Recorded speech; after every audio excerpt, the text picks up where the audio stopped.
श्रीगुरुभ्यो नमः परमगुरुभ्यो नमः श्रीमदानंदतीर्थ भगवत्पादाचार्य गुरुभ्यो नमः भारतीय नमः सरस्वती नमः तत्तदेवताभ्यो नमः मुक्तिप्रदायक वासुदेवाय नमः हरये नमः श्रीकृष्णाय नमः हरि ओं कनकपीतचेलः केवलानन्दलीलः कलुषहरणशीलः कन्यमन्दारमालः अभिजनपरिपालः कालमेघोघनीलः करिगिरिशिखराग्रे भागश्रीलक्ष्मीलोलः भैष्मी सत्यासमायुक्तं कृष्णकल्पद्रुमं भजे श्रीरामसुरदेनं च व्यासचिन्तामणिं सदा रामाय रामभद्राय रामचन्द्राय वेधसे रघुनाथाय नाथाय सीताया पतये नमः सर्वमङ्गलमाङ्गल्ये शिवे सर्वार्थसाधिके शरण्ये त्र्यम्बके देवी नारायणि नमोस्तुते बुद्धिर्बलं यशोधैर्यं निर्भयत्वमरोगता अजाड्यं वाक्पटुत्वं च हनुमत्स्मरणात् भवेद्यो विप्रलम्ब विपरीतमतिप्रभूतान् वादान् निरस्य कृतवान् भवितत्ववादं सर्वेश्वरो हरिरिति प्रतिपादयन्तमानन्दतीर्थमुनिवर्यमहं नमामि गुरुमखिलोकनग्नं सत्मुनिकाधिवासं शपदमपरिनिष्टं सत्त्वनिष्ठं वरिष्ठं सकलसुजनशिष्टं नित्यनिर्धूतकष्टं हयमुखपदनिष्ठं मां भजन्तु प्रपन्नाः आनन्दतीर्थोपदिष्टो निधिर्नारायणः पयः प्रदर्शितो येन सम्यक् जयतीर्थं तमाश्रये हंसध्वंसपदाम्भोजसंसक्तो हंसपुङ्गवः ब्रह्मण्यगुरुराजाख्यो वर्ततां मम मानसे काले फलिति सुरद्रुः चिन्तामणिरपि याचने दाता वर्षति सकलमभीष्टं दर्शनमात्रात् श्रीपादराण्मुनिः अर्चिकल्पितकल्पोऽयं प्रत्यक्षगजके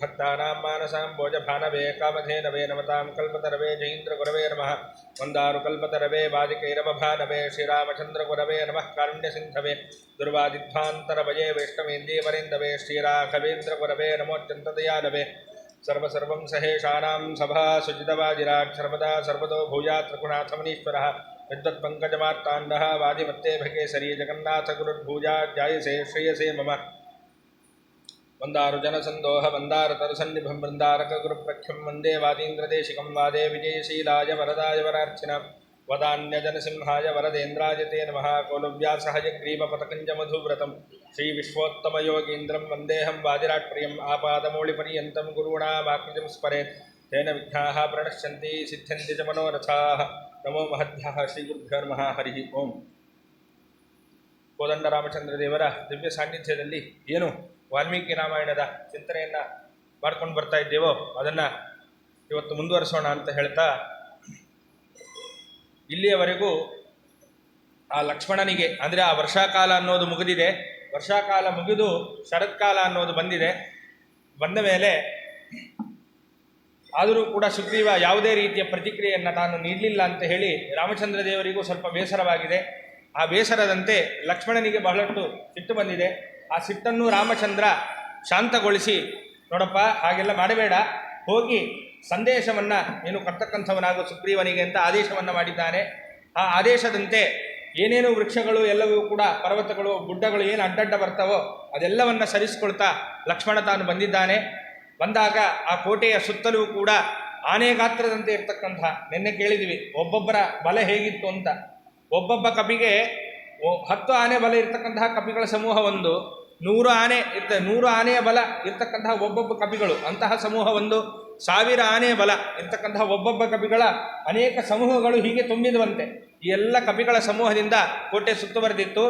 ಆದರೂ ಲಕ್ಷ್ಮಣನ ಕ್ರೋಧವನ್ನು ಅವರಿಗೆ ನೋಡಲಿ ಯಾರೂ ಕೂಡ ಮುಂದುವರಿಲಿಲ್ಲ. ಯುದ್ಧ ಮಾಡಬೇಕು ಅಂತ ಪ್ರಯತ್ನ ಪಟ್ಟರೂ ಕೂಡ ಆಗಲಿಲ್ಲ. ಆಮೇಲೆ ಸುಗ್ರೀವನವರೆಗೂ ಈ ವೃತ್ತಾಂತ ಎಲ್ಲವೂ ಕೂಡ ಮುಟ್ಟಿದ ಮೇಲೆ ಅಂಗದ ತಾನು ಲಕ್ಷ್ಮಣನನ್ನು ಕರೆತರಬೇಕು ಅಂತ ಎಲ್ಲವನ್ನೂ ಕೂಡ ಲಕ್ಷ್ಮಣನಿನ್ನೂ ಕೂಡ ಕರೆತಂದಿದ್ದಾನೆ. ಇಷ್ಟೆಲ್ಲ ಆದ ಮೇಲೆ ಸ್ವಲ್ಪ ಈಗ ಸುಗ್ರೀವನಿಗೆ ಎಚ್ಚರಿಕೆ ಬಂದಿದೆ. ಅಂಗದಸ್ಯ ವಚಶ್ರುತ್ವ ಸುಗ್ರೀವ ಸಚವೈಃ ಸಹ ಲಕ್ಷ್ಮಣಂ ಕುಪಿತಂ ಶ್ರುತ್ವ ಮುವೋಚಾಸನ ಆತ್ಮವಾನ್. ಏನು ಮಾಡಿದ್ದಾನೆ, ಅಂಗದನ ಮಾತನ್ನೂ ಕೂಡ ಕೇಳಿದ್ದಾನೆ. ಯಾರು? ಸುಗ್ರೀವ. ಅಂಗದನ ಮಾತು ಕೂಡ ಕಿವಿಗೆ ಬಿದ್ದಿದೆ. ಅದಲ್ಲದೆ ಲಕ್ಷ್ಮಣ ತಾನು ಕುಪಿತನಾಗಿದ್ದಾನೆ, ಕೋಪದಿಂದ ಬಂದಿದ್ದಾನೆ ಅನ್ನುವ ಮಾತು ಕೂಡ ಆ ಸುಗ್ರೀವನ ಕಿವಿಗೆ ಬಿಡ್ತಕ್ಕಂಥದ್ದಾಯಿತು. ಹೀಗೆ ಬಿದ್ದ ತಕ್ಷಣ ಪೀಠದಿಂದ ತತ್ಕ್ಷಣದಲ್ಲಿ ಆ ಸುಗ್ರೀವ ಹೇಳ್ತಕ್ಕಂಥವನಾದ. ಎದ್ದು ಆ ಸುಗ್ರೀವ ಏನು ಮಾಡಿದ್ದಾನೆ, ತತ್ಕ್ಷಣದಲ್ಲಿ ಒಳ್ಳೆ ರಾಜನೀತಿಗಳನ್ನು ತಿಳಿದಂತಹ ಅನೇಕ ಅನುಭವವುಳ್ಳಂತಹ ಯಾರು ಮಂತ್ರಿಗಳಿದ್ದಾರೋ ಆ ಎಲ್ಲ ಮಂತ್ರಿಗಳನ್ನು ಕರೆಸಿದ್ದಂತೆ. ಯಾಕಂದರೆ ಅವರೆಲ್ಲರೂ ಕೂಡ ಅಲ್ಲೇ ಬಂದಿದ್ದಾರೆ, ಸುಗ್ರೀವನಿಗೆ ವೃತ್ತಾಂತವನ್ನು ತಿಳಿಸಲಿಕ್ಕೆ ಅವರೆಲ್ಲರೂ ಕೂಡ ಅಲ್ಲೇ ಬಂದಿದ್ದಾರಾದ್ದರಿಂದ ಆ ಒಳ್ಳೆ ನೀತಿಜ್ಞರಾದಂತಹ ಅನುಭವಿಗಳಾದಂತಹ ಆ ಎಲ್ಲ ಮಂತ್ರಿಗಳನ್ನು ಕರೆದು ಏನು ಮಾಡಿದ್ದಾನೆ, ಸುಗ್ರೀವ ಮಾತಾಡ್ತಾ ಇದ್ದಾನೆ, ನಾನು ಲಕ್ಷ್ಮಣನಿಗೆ ಯಾವ ತಪ್ಪನ್ನು ಮಾಡಿದ್ದೇನೆ, ಯಾಕೆ ಲಕ್ಷ್ಮಣನಿಗೆ ಇಷ್ಟು ಕ್ರೋಧ ಅನ್ನೋದು ಬಂದಿದೆ, ನಾನು ಏನು ಮಾಡಿದ್ದಕ್ಕೆ ಇಷ್ಟು ಕ್ರೋಧ ಅನ್ನೋದು ಅವನಿಗೆ ಬಂದಿದೆ ಅಂತ ಹೇಳಿ ತಾನು ಮಾತನ್ನಾಡಲಿಕ್ಕೆ ಶುರು ಮಾಡ್ತಾನೆ. ಯಾಕೆ ಅಂತಂದರೆ ಲಕ್ಷ್ಮಣನ ಸ್ವಭಾವ ಯಾವಾಗಲೂ ಕೋಪಗೊಳ್ಳುವಂತಹ ಸ್ವಭಾವವಲ್ಲ, ಆದರೂ ನನ್ನ ಮೇಲೆ ಕೋಪಗೊಂಡಿದ್ದಾನೆ.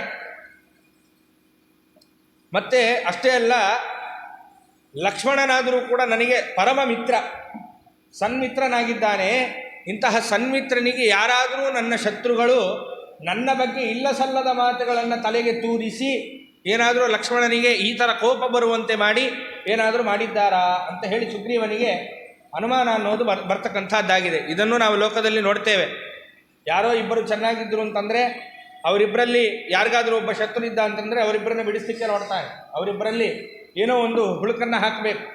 ಆ ಪ್ರಯತ್ನವನ್ನು ಎಲ್ಲರೂ ಕೂಡ ಮಾಡ್ತಕ್ಕಂಥವರಾಗ್ತಾರೆ. ಉದಾಹರಣೆಗೆ ಏನೂ ಬೇಡ, ಇಬ್ಬರು ಸ್ನೇಹಿತರು ಮಾತಾಡ್ತಾ ಕೂತಿದ್ದಾರೆ, ಒಬ್ಬ ಬಂದು ಜೋರಾಗಿ ಕೇಳ್ಬೋದು, ಇವತ್ತೇನು ವಾರ ಅಂತ ಅವರಿಬ್ಬರಲ್ಲಿ ಯಾರೋ ಒಬ್ಬರ ಹತ್ರ ಜೋರಾಗಿ ಕೇಳ್ಬೋದು.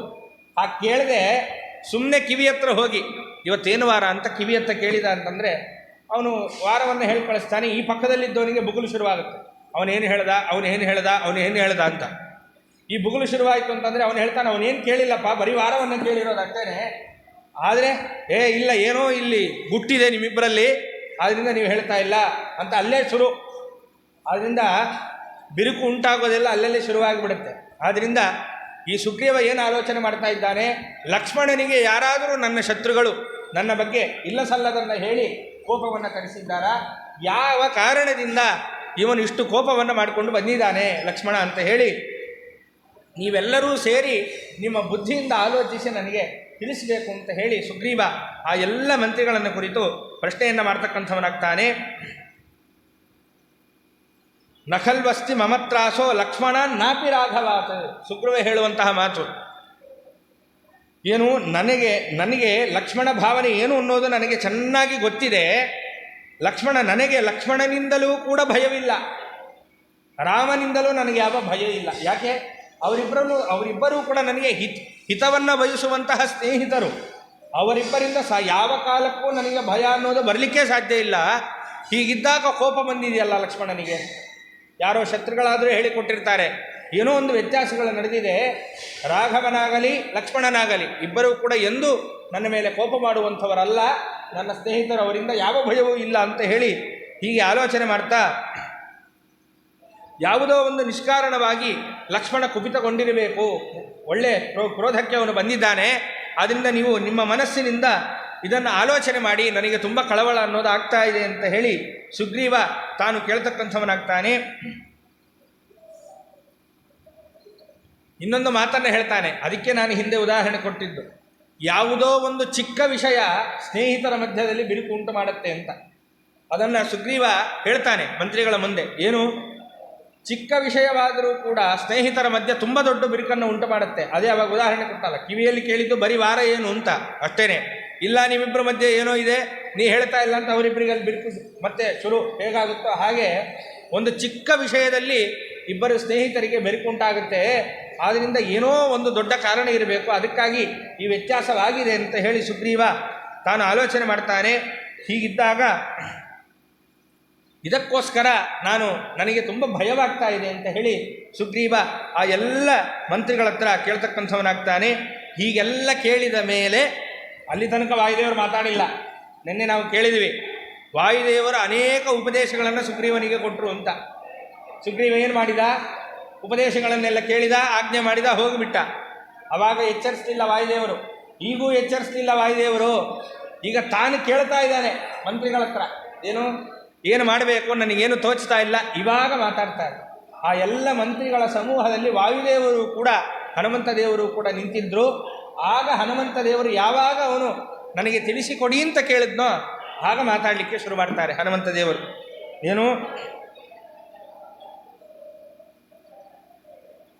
ಮತ್ತಷ್ಟೇ ಅಲ್ಲ, ಹನುಮಂತ ದೇವರು ಮಾತಾಡ್ತಾರೆ, ನೋಡಪ್ಪ ಸುಗ್ರೀವ, ಚಿಂತಿಸಬೇಡ, ಯಾವುದೇ ಒಂದು ಭಯಕ್ಕೆ ನೀನು ಒಳಗಾಗೋದು ಬೇಡ. ನಿನ್ನ ಸ್ವಭಾವ ಏನು, ನಾನು ನೋಡಿದ ಹಾಗೆ ನಿನ್ನ ಸ್ವಭಾವ ಏನು ಅಂತಂದರೆ ಯಾವ ಉಪಕಾರ ಮಾಡಿದಂತಹ ವ್ಯಕ್ತಿಗಳನ್ನು ಮರೆಯುವ ಸ್ವಭಾವ ನಿನ್ನದಲ್ಲ. ಆದರೂ ಇಲ್ಲಿ ವ್ಯತ್ಯಾಸ ನಡೆದಿದೆ. ಆ ವ್ಯತ್ಯಾಸವನ್ನು ನೀನು ಸರಿ ಮಾಡಿಕೊಳ್ಬೇಕು. ಏನು ಅಂತಂದರೆ, ರಾಮನಾದರೂ ಕೂಡ ನಿನಗೆ ಎಂತಹ ಸಹಾಯವನ್ನು ಮಾಡಿದ್ದಾನೆ ಅಂತಂದರೆ, ತನ್ನ ಪ್ರಾಣವನ್ನು ಲೆಕ್ಕಿಸದೆ ಇಂದ್ರನಂತೆ ತೇಜಸ್ಸುಳ್ಳಂತಹ ವಾಲಿಯನ್ನು ಕೊಂದು ನಿನಗೆ ರಾಜ್ಯವನ್ನು ನಿನಗೆ ಸಿಗುವಂತೆ ತಾನು ಮಾಡಿಕೊಟ್ಟಿದ್ದಾನೆ. ಅದನ್ನು ನೀ ಯಾವತ್ತಾದರೂ ಕೂಡ ತಲೆಯಲ್ಲಿ ಇಟ್ಟುಕೊಂಡು ಉಪಕಾರವನ್ನು ಮಾಡಿದ್ದೀಯಾ? ಇಲ್ಲಿ ನೀನು ಎಡವಿದ್ದಿ ಅನ್ನುವ ಮಾತನ್ನು, ಇದು ನಿಜವಾದ ಸ್ನೇಹಿತನ ಲಕ್ಷಣ, ಹಿತೈಷಿಗಳ ಲಕ್ಷಣ. 108 ಹೇಳೋದು ಬಿಟ್ಟು ಎಲ್ಲಿ ನೀನು ಎಡವಿದ್ದಿ ಅನ್ನೋದನ್ನು ಕ್ಷಣದಲ್ಲಿ ಯಾವನು ತಿಳಿಸಿಕೊಟ್ಟು ತಿದ್ದುತ್ತಾನೋ ಅವನು ಸ್ನೇಹಿತ, ಅವನು ಬಂಧು. ಆದ್ದರಿಂದ ಹನುಮಂತ ದೇವರು ಜಗತ್ತಿಗೆ ಬಂದು ಸುಗ್ರೀವನಿಗೆ ಹೇಳೋದೇನು, ಎಲ್ಲರಿಗೂ ಹೇಳ್ತಾರೆ. ಆದ್ದರಿಂದ ಈ ಸ್ಥಳದಲ್ಲಿ ನೀನು ಎಡವಿದ್ದಿ, ಅದನ್ನು ನೀನು ಸರಿ ಮಾಡಿಕೊಳ್ಬೇಕು ಅಂತ ಹೇಳಿ ಆ ಈ ಸುಗ್ರೀವನನ್ನು ಕುರಿತು ಹನುಮಂತ ದೇವರು ಹೇಳ್ತಕ್ಕಂಥವರಾಗ್ತಾರೆ. ಮತ್ತಷ್ಟೇ ಅಲ್ಲ, ಇನ್ನೊಂದು ಮಾತನ್ನು ಹೇಳ್ತಾರೆ. ಯಾಕೆ ನೀನು ಹೆದರಬಾರದು? ಯಾರೋ ಸುಗ್ರೀವ, ನೀ ಯಾಕೆ ಹೆದರಬಾರದು ಅಂತಂದರೆ, ಯಾವತ್ತೇ ಆದರೂ ಕೂಡ ಸ್ನೇಹಿತರಲ್ಲಿ ಪ್ರೀತಿ ಇದ್ದೇ ಇರ್ತದೆ. ಪ್ರೀತಿ ಇದ್ದಾಗ ಸ್ನೇಹಿತನಿಗೆ ಕೋಪ ಬರೋದುಂಟು. ಯಾಕೆ ಬರ್ತದೆ ಕೋಪ ಅಂತಂದರೆ, ಯಾವುದೋ ಒಂದು ಪ್ರೀತಿಯ ಕಾರಣದಿಂದಲೇ ಕೋಪ ಅನ್ನೋದು ಬಂದಿರ್ತದೆ.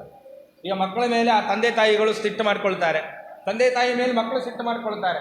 ಯಾಕೆ ಸಿಟ್ಟು ಮಾಡ್ಕೊಳ್ತಾರೆ ಅಂತಂದರೆ, ಬೇರೆಯವ್ರ ರೀತಿ ಸಿಟ್ಟ ಅಲ್ಲಿ ಇಲ್ಲ, ಪ್ರೀತಿಯಿಂದ ಕೂಡಿದ ಸಿಟ್ಟೆ ಅಲ್ಲೂ ಕೂಡ. ಏನೋ ಅವ್ರ ಮೇಲೆ ಪ್ರೀತಿ ಇಟ್ಟು ಏನೋ ಮಾಡ್ಲಿಕ್ಕೆ ಹೋಗಿರ್ತೇವೆ, ಅವ್ರ ಮಾತು ಕೇಳಿರಲ್ಲ ಅಂತ ಮಕ್ಕಳಿಗೆ ಸಿಟ್ಟು ಬಂದಿರ್ತದೆ.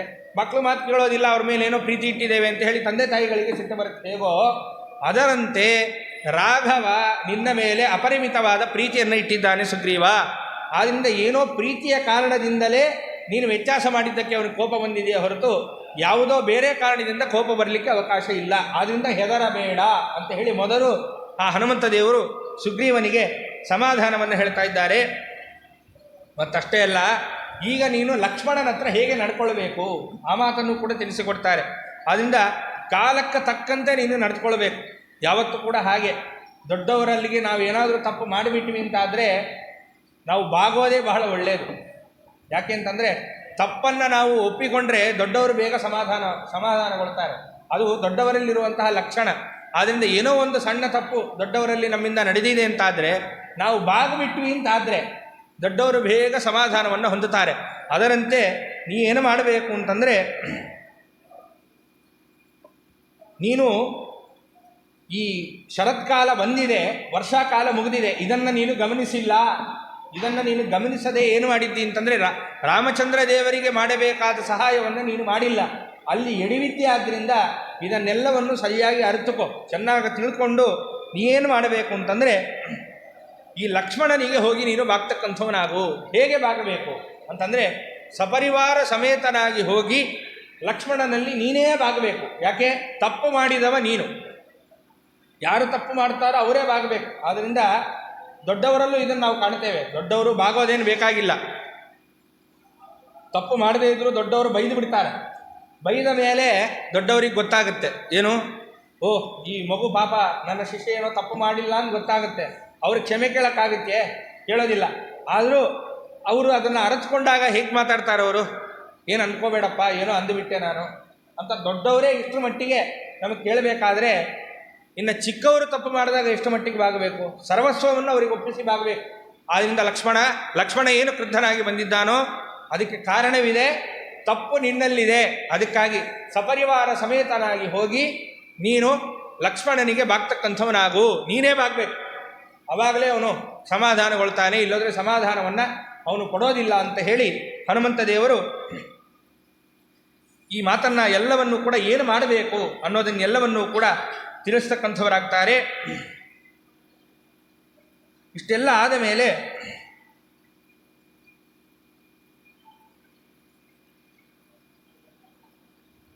ಅಲ್ಲಿ ಈಗ ಸುಗ್ರೀವ ಏನನ್ನು ಮಾಡಬೇಕು ಅಂತ ಆಲೋಚನೆ ಮಾಡ್ತಾನೆ. ಅದರಂತೆ ತಾನು ಮುಂದೆ ಹೋಗಬೇಕೀಗ ಒಂದು ಆಲೋಚನೆ ಮಾಡ್ತಾನೆ. ಯಾವಾಗ ಲಕ್ಷ್ಮಣ ಬರ್ತಾನೋ, ಲಕ್ಷ್ಮಣ ಬಂದ ತಕ್ಷಣ ಅವನ ಮುಂದೆ ಕೈಯನ್ನು ಎರಡೂ ಕೈ ಜೋಡಿಸಿ ನಾನು ನಿಂತ್ಕೊಂಡು ಬಿಡಬೇಕು ಅಂತ ಹೇಳಿ ಸುಗ್ರೀವ ಮನಸ್ಸಲ್ಲಿ ತೀರ್ಮಾನ ಮಾಡ್ತಾನೆ. ಆದರೂ ಕೂಡ ಒಂದು ಒಳಗಡೆ ಒಂದು ಭಯ, ಯಾರಿಗೆ? ಸುಗ್ರೀವನಿಗೆ. ಆದ್ದರಿಂದ ಅವನೇನು ಮಾಡ್ತಾನೆ, ತಾರೆಯನ್ನು ಕಳಿಸೋಣ ಅಂತ ಹೇಳಿ ತಾನು ತೀರ್ಮಾನ ಮಾಡ್ತಾನೆ. ಯಾಕೆ ಅಂತಂದರೆ ತಾರೆಯನ್ನು ಕಳಿಸಿದೆ ಅಂತಾದರೆ ಸ್ವಲ್ಪ ಅವನಿಗೆ ಸಮಾಧಾನ ಆಗಲಿಕ್ಕೆ ಅವಕಾಶ ಇದೆ ಅಂತ ಹೇಳಿ ಯಾರು ಸುಗ್ರೀವ ತಾನು ತೀರ್ಮಾನ ಮಾಡಿ ಏನು ಮಾಡ್ತಾನೆ, ಮೊದಲು ಈಗ ಆ ಲಕ್ಷ್ಮಣ ಬರಬೇಕಲ್ಲ, ಲಕ್ಷ್ಮಣ ಬರಬೇಕು ಅಂತಾದರೆ ತತ್ತ ಕ್ಷಣದಲ್ಲಿ ಅಂಗದನನ್ನು ಕರೀತಾನೆ ಸುಗ್ರೀವ. ಕರೆದು ಅವನಿಗೆ ಈ ತತ್ತ ಕ್ಷಣದಲ್ಲಿ ಒಳಗಡೆ ಪ್ರವೇಶ ಆಗಬೇಕು. ಯಾರಿಗೆ? ಲಕ್ಷ್ಮಣನಿಗೆ. ತತ್ತ ಕ್ಷಣದಲ್ಲಿ ಕೋಟೆ ಒಳಗಡೆ ಲಕ್ಷ್ಮಣನ ಪ್ರವೇಶವಾಗುವಂತೆ ನೀನು ಮಾಡಬೇಕು ಅಂತ ಹೇಳಿ ಸುಗ್ರೀವ ಅಂಗದನಿಗೆ ಆಜ್ಞೆಯನ್ನು ಮಾಡ್ತಾನೆ. ಆ ಆಜ್ಞೆಯಂತೆ ಹೋಗಿ ಆ ಅಂಗದ ತಾನು ಲಕ್ಷ್ಮಣನನ್ನು ಸ್ವಾಗತ ಮಾಡ್ತಾನೆ. ಸ್ವಾಗತ ಮಾಡಿದಾಗ ಹೇಗಿದ್ದ ಲಕ್ಷ್ಮಣ ಅಂತಂದರೆ, ನಿಶ್ವಸಂತಂತು ತಂ ದೃಷ್ಟ ಕ್ರುದ್ಧಂ ದಶರಥಾತ್ಮಜಂ ಬಭೂವು ಹರಿಯಸ್ತಾತ್ರ ನಚೈನಂ ಪರ್ಯವಾರಯನ್. ಏನು ಮಾಡಿದ್ದಾರೆ, ಈ ಲಕ್ಷ್ಮಣ ತುಂಬ ಕ್ರುದ್ಧನಾಗಿದ್ದಾನೆ. ಇಂತಹ ಕ್ರುದ್ಧನಾದಂತಹ ಲಕ್ಷ್ಮಣ ನಿಟ್ಟುಸರನ್ನು ಬಿಟ್ಟುಕೊಂಡು ಬರ್ತಾ ಇದ್ದಾನೆ. ನಿಟ್ಟುಸರು ಬಿಟ್ಟುಕೊಂಡು ಬರಬೇಕಾದರೆ ಕೋಟೆ ಬಾಗಿಲನ್ನು ತೆಗೆದಿದ್ದಾರೆ. ಕೋಟೆ ಬಾಗಿಲಲ್ಲಿ ತಾನು ಲಕ್ಷ್ಮಣ ಪ್ರವೇಶವನ್ನು ಮಾಡಿದ್ದಾನೆ. ದಶರಥ ಪುತ್ರನಾದಂತಹ ಆ ಲಕ್ಷ್ಮಣ ಪ್ರವೇಶವನ್ನು ಮಾಡಿದಾಗ ಹೇಗಿತ್ತು ಅಂತಂದರೆ, ಆ ಕೋಟೆಯ ಸುತ್ತಲೂ ಕೋಟೆಯ ಬಾಗಿಲ ಹತ್ರ ಒಳ್ಳೆ ಆನೆಗಳಂತೆ ಕಾಣುವಂತಹ ಬಲಿಷ್ಠ ದೇಹದಿಂದ ಕೂಡಿದ ಅನೇಕ ಕಪಿಗಳು ನಿಂತಿದ್ದರಂತೆ. ಯಾವಾಗ ಲಕ್ಷ್ಮಣ ಕ್ರುದ್ಧನಾಗಿ ಪ್ರವೇಶ ಮಾಡಿದ್ನೋ ಇದ್ದರೆ ಹಾಗಿರ್ಬೇಕು ನೋಡ್ರಿ. ನೋಡಿದ್ರೆ ಕೈ ಮುಗಿಯೋಂಗಿರಬೇಕು ಅಂತ ಹೇಳ್ತಾರಲ್ಲ ಹಾಗೆ, ಅಯ್ಯೋ ಅವರು ನೋಡಿದ್ರೆ ಕೈ ಮುಗಿಬೇಕು ಅನ್ಸುತ್ತಪ್ಪ ಅಂತಂತಾರಲ್ಲ ಹಾಗೆ, ಲಕ್ಷ್ಮಣ ಯಾವಾಗ ಪ್ರವೇಶ ಮಾಡಿದ್ನೋ ಅಷ್ಟು ಬಲಿಷ್ಠರಾದಂತಹ ಎಲ್ಲ ಕಪಿಗಳು ಪಕ್ಕಕ್ಕೆ ಸರಿದು ಎಲ್ಲರೂ ಕೈ ಮುಗಿದು ನಿಂತ್ಕೊಂಡ್ಬಿಟ್ರಂತೆ. ಯಾರೂ ಕೂಡ ಹತ್ತಿರಕ್ಕೆ ಬರಲಿಲ್ಲ. ಎಲ್ಲರಿಗೂ ಭಯ ಆಗ್ತಾ ಇದೆ ಲಕ್ಷ್ಮಣನನ್ನು ನೋಡಿದರೆ. ಆದ್ದರಿಂದ ಎಲ್ಲರೂ ಕೈ ಮುಗಿದು ಹಿಂದಕ್ಕೆ ಬಂದು ನಿಂತುಬಿಟ್ಟಿದ್ದಾರೆ. ತಾನು ಲಕ್ಷ್ಮಣ ಆ ಗುಹೆಯನ್ನು, ಕೋಟೆ ಅಂದರೆ ಅಲ್ಲೇನೂ ಇಲ್ಲ, ಅದೆಲ್ಲವೂ ಕೂಡ ಇವತ್ತಿಗೂ ನಾವು ಹಂಪಿಯನ್ನು ಹೋಗಿ ನೋಡಿದರೆ ಗೊತ್ತಾಗ್ತದೆ. ಅದೆಲ್ಲವೂ ಕೂಡ ಗುಡ್ಡಗಾಡು ಪ್ರದೇಶ, ಅನೇಕ ಪರ್ವತಗಳು ಗುಡ್ಡಗಳಿಂದಲೇ ಕೂಡಿದ ಪ್ರದೇಶವಾದ್ದರಿಂದ ಗುಹೆಯಲ್ಲೇ ವಾಸ. ಆದ್ದರಿಂದ ಆ ಗುಹಾ ಪ್ರವೇಶವನ್ನು ಲಕ್ಷ್ಮಣ ತಾನು ಮಾಡ್ತಕ್ಕಂಥವನಾಗಿದ್ದಾನೆ. ಒಳ್ಳೆ ರಮಣೀಯವಾದಂತಹ ಸುಂದರವಾದಂತಹ ಗುಹೆ, ವಿಶಾಲವಾದಂತಹ ಗುಹೆ. ಆ ಗುಹೆಯಲ್ಲಿ ಲಕ್ಷ್ಮಣ ತಾನು ಪ್ರವೇಶ ಮಾಡಿದ ತಕ್ಷಣ ತಾನು ನೋಡ್ತಾ ಬರ್ತಾ ಇದ್ದರೆ ಅನೇಕ ತೋಟಗಳು ಒಳಗಡೆ ಇರ್ತಕ್ಕಂಥದ್ದಾಯ್ತಂತೆ. ಯಾಕೆ ಪ್ರತಿಯೊಂದು ಪುರಾಣಗಳಲ್ಲಿ, ಪ್ರತಿಯೊಂದು ಕಾವ್ಯಗಳಲ್ಲಿ ತೋಟದ ಬಗ್ಗೆ, ಸರೋವರಗಳ ಬಗ್ಗೆ ಯಾಕಷ್ಟು ವಿಷಯಗಳು ಬರ್ತವೆ ಅಂತಂದರೆ, ಪ್ರತಿಯೊಬ್ಬ ಮನುಷ್ಯನೂ ಕೂಡ ತನ್ನ ಜನ್ಮದಲ್ಲಿ ತೋಟಗಳನ್ನು, ನದಿಗಳನ್ನು, ಒಳ್ಳೆ ನೀರಾವರಿಯನ್ನು, ಒಳ್ಳೆ ಉದ್ಯಾನವನವನ್ನು, ತುಳಸೀವನವನ್ನು, ದೇವಸ್ಥಾನಗಳನ್ನು ಎಲ್ಲವನ್ನೂ ಕೂಡ ಯಾರು ಚೆನ್ನಾಗಿ ಇಟ್ಕೊಳ್ತಾರೋ ಅವನಿಗೆ ಮೋಕ್ಷ ಆಗುತ್ತೆ ಅನ್ನುವ ಮಾತು ನಾರದ ಪುರಾಣ ಮುಂತಾದ ಅನೇಕ ಪುರಾಣಗಳಲ್ಲಿ ಇದೆ. ಅದಕ್ಕೋಸ್ಕರವೇ ಹಿಂದಿನ ಕಾಲದಲ್ಲೂ ಪದ್ಧತಿ, ಮನೆ ಅಂತ ಮಾಡಿದರೆ ಒಂದು ಉದ್ಯಾನವನಕ್ಕೊಂದು ಜಾಗ, ನೀರಾವರಿಗೊಂದು ಜಾಗ, ಗೋ ಸಂರಕ್ಷಣೆಯನ್ನು ಯಾರು ಮಾಡ್ತಾರೋ ಅವರಿಗೂ ಮೋಕ್ಷವಾಗ್ತಕ್ಕಂಥದ್ದಾಗುತ್ತೆ. ಗೋ ಸಂರಕ್ಷಣೆಗೊಂದು ಜಾಗ, ಎಲ್ಲವನ್ನ ಯಾಕೆ ಮಾಡ್ತಾಯಿದ್ರು ಅಂತಂದರೆ ಇದೇ ಕಾರಣವೇ. ಅದನ್ನೆಲ್ಲ ಒಬ್ಬ ಮನುಷ್ಯರಾದವರು ಮಾಡಲೇಬೇಕು ಅಂತ ನಿಯಮ ಇದೆ. ಅದಕ್ಕೋಸ್ಕರನೇ ಅನೇಕ ಪುರಾಣಗಳಲ್ಲಿ ಋಷಿಮುನಿಗಳು ಏನೇನನ್ನು ಮಾಡ್ತಾಯಿದ್ರು ಅಂತಂದರೆ ಇದೆಲ್ಲ ವಿವರಗಳನ್ನು ನಾವು ಕೇಳ್ತೇವೆ. ಅದಕ್ಕೋಸ್ಕರ ಇಲ್ಲೂ ಕೂಡ ಗುಹಾ ಪ್ರವೇಶವನ್ನು ಲಕ್ಷ್ಮಣ ಮಾಡಿ ಬಂದ ತಕ್ಷಣ ತನ್ನ ಕಣ್ಣಿಗೆ ಕಂಡದ್ದೇನು ಅಂತಂದರೆ ಎಲ್ಲ ಉದ್ಯಾನವನಗಳು, ಒಳ್ಳೆ ಹೂವಿನ ತೋಟಗಳೆಲ್ಲವೂ ಕೂಡ ಅವನಿಗೆ ಕಾಣಿಸ್ತಕ್ಕಂಥದ್ದಾಯ್ತಂತೆ. ಆ ಹೂಗಳೆಲ್ಲವೂ ಕೂಡ ಚೆನ್ನಾಗಿ ಅರಳಿದೆ. ಇವತ್ತೇನೇ ಹಂಪಿಗೆ ಹೋದರೆ ಬಹಳ ಆಶ್ಚರ್ಯವಾಗುತ್ತೆ, ಆನಂದವಾಗುತ್ತೆ. ಅವತ್ತು ಹೇಗಿರ್ಬೋದು. ಆದ್ದರಿಂದ ಒಳ್ಳೆ ಹೂಗಳೆಲ್ಲವೂ ಕೂಡ ಅರಳಿದೆ, ಒಳ್ಳೆ ಉದ್ಯಾನವನಗಳೆಲ್ಲವೂ ಕೂಡ ಇರತಕ್ಕಂಥದ್ದಾಗಿದೆ. ಮತ್ತು ಸಂಪದ್ಭರಿತವಾಗಿ ಆ ನಗರ ಕಾಣಿಸ್ತಾ ಇದೆ. ಕಿಷ್ಕಿಂಧ ನಗರ, ಆ ಕಿಷ್ಕಿಂಧ ಪಟ್ಟಣ ಒಳ್ಳೆ ಸಂಪದ್ಭರಿತವಾಗಿದೆ. ಯಾಕೆ ಅಂತಂದರೆ ಅನೇಕ ರತ್ನಗಳಿಂದ ತುಂಬಿಬಿಟ್ಟಿತ್ತಂತೆ ಆ ಪಟ್ಟಣ. ಅನೇಕ ರತ್ನಗಳಿಂದ ತುಂಬಿದೆ. ಮತ್ತು ದೊಡ್ಡ ದೊಡ್ಡ ಮನೆಗಳು ಅಲ್ಲಿ ಕಾಣಿಸ್ಲಿಕ್ಕೆ ಶುರುವಾಯ್ತಂತೆ. ಮತ್ತು ಒಳ್ಳೆ ಅಧಿಕ ಸಂಖ್ಯೆಯಲ್ಲಿ ದೇವಾಲಯಗಳು. ಇವಾಗಲೇ ನಾನು ಹೇಳಿದೆ ನಾರದ ಪುರಾಣದಲ್ಲಿ ಬರುವಂತಹ ವಿಷಯ ಅಂತ.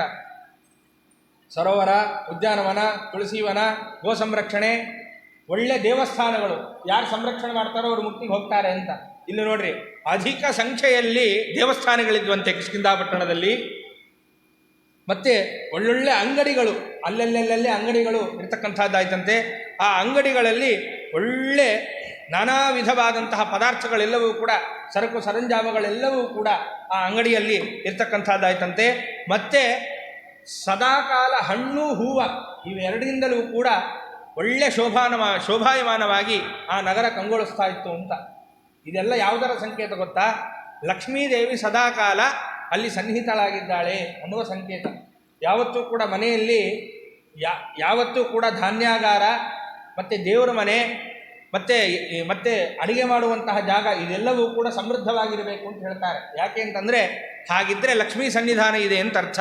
ಅದಕ್ಕೋಸ್ಕರನೇ ನಮ್ಮಲ್ಲೂ ಏನು ಧಾನ್ಯಾಗಾರ ಇರುತ್ತೋ ಅದಕ್ಕೂ ಪ್ರತಿನಿತ್ಯ ಪೂಜೆ ಮಾಡ್ತೇವೆ, ಅದಕ್ಕೂ ಅರ್ಶಿನ ಕುಂಕುಮ ಎಲ್ಲವನ್ನು ಏರಿಸಿ ಪ್ರಾರ್ಥನೆ ಮಾಡ್ತೇವೆ. ಯಾಕೆ ಅಂತಂದರೆ ಅಲ್ಲೊಂದು ಲಕ್ಷ್ಮೀ ಸನ್ನಿಧಾನ, ಮತ್ತು ಹಣ್ಣು ಹೂವು ತುಳಸಿ ಇದೆಲ್ಲವೂ ಕೂಡ ಸದಾಕಾಲ ಮನೆಯಲ್ಲಿ ಇರಬೇಕು. ಇವೆಲ್ಲವೂ ಇದ್ದರೆ ಲಕ್ಷ್ಮಿ ಸದಾಕಾಲ ಮನೆಯಲ್ಲಿ ಇರ್ತಾಳೆ ಅಂತ ಅರ್ಥ. ಇದ್ದಾಳಾದ್ರಿಂದಲೇ ಇವೆಲ್ಲವೂ ಇರಲಿಕ್ಕೆ ಸಾಧ್ಯ ಇದೆ. ಇಲ್ಲಿ ಯಾಕಿದೆ ಇಂತಹ ಲಕ್ಷ್ಮಿ ಯಾವಾಗ ಇರ್ತಾಳೆ ಮನೆಯಲ್ಲಿ ಅಂತಂದರೆ, ಮನೆಯಲ್ಲಿ ಯಾವಾಗ ಪೂಜೆ ನಡೆಯುತ್ತೋ, ಯಾರ ಮನೆಯಲ್ಲಿ ಸಾಲಿಗ್ರಾಮದ ಪೂಜೆ ನಡೆಯುತ್ತೋ ಹರಿಯಿದ್ದ ಮೇಲೆ ಲಕ್ಷ್ಮಿ ಇದ್ದೇ ಇರ್ತಾಳೆ. ಲಕ್ಷ್ಮಿ ಇದ್ಲು ಅಂತಾದರೆ ಧಾನ್ಯ ಲಕ್ಷ್ಮಿ, ಒಳ್ಳೆ ಎಲ್ಲವೂ ಕೂಡ ಧಾನ್ಯ ಇರುತ್ತೆ, ಹಣ ಇರುತ್ತೆ, ಹಣ್ಣು ಹೂವು ಎಲ್ಲ ಸಮೃದ್ಧವಾಗಿರುತ್ತೆ. ಇದನ್ನು ಲಕ್ಷಣಯುಕ್ತವಾದಂತಹ ಮನೆ, ಲಕ್ಷ್ಮೀದೇವಿ ಸದಾಕಾಲ ಸನ್ನಿಹಿತವಾಗಿರುವಂತಹ ಮನೆ ಅಂತ ಕರೀತಾರೆ. ಆದ್ದರಿಂದ ಕಿಷ್ಕಿಂಧಾಪಟ್ಟಣವದು ಹನುಮಂತ ದೇವರಿದ್ದಾರಲ್ಲಿ ಇನ್ನೇನು ಹೇಳಬೇಕು? ಪರಮಾತ್ಮನ ಉಪಾಸನೆ ನಡೆಯೋದಿಲ್ಲ ಅಂತ ನಾವೇನು ಹೇಳಬೇಕು? ಹನುಮಂತ ದೇವರು ಸಾಕ್ಷಾತ್ತಲ್ಲಿದ್ದಾರೆ. ಆದ್ದರಿಂದ ಸದಾಕಾಲ ಅಲ್ಲಿ ಹನುಮಂತ ದೇವರು ಪರಮಾತ್ಮನ ಉಪಾಸನೆಯನ್ನು ಮಾಡ್ತಾ ಇದ್ದರೆ ಲಕ್ಷ್ಮೀದೇವಿ ಇರೋದಿಲ್ವಾ? ಸದಾಕಾಲ ಇದ್ದೇ ಇರ್ತಾಳೆ.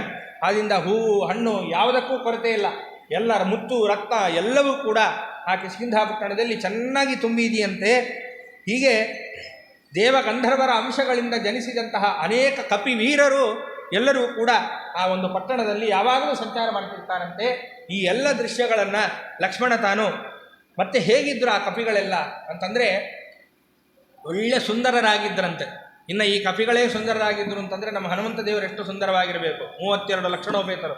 ಅದಕ್ಕೆ ವ್ಯಾಸರಾಜರು ಹೇಳ್ತಾರಲ್ಲ, ಸುಂದರ ಮೂರುತಿ ಮುಖ್ಯ ಪ್ರಾಣ ಬಂದ ಮನೆಗೆ ಅಂತ. ಸುಂದರ ಮೂರುತಿ ಯಾಕೆ ಅಂದರೆ 32 ಲಕ್ಷಣೋಪೇತರಾಗಿ ಇರ್ತಕ್ಕಂಥವ್ರು ವಾಯುದೇವರು, ಅವರೇ ಹನುಮಂತನಾಗಿ ಅವತಾರ ಮಾಡಿ ಬಂದಿದ್ದಾರೆ. ಆದ್ದರಿಂದ ಅವರೆಷ್ಟು ಸುಂದರವಾಗಿರಬೇಕು.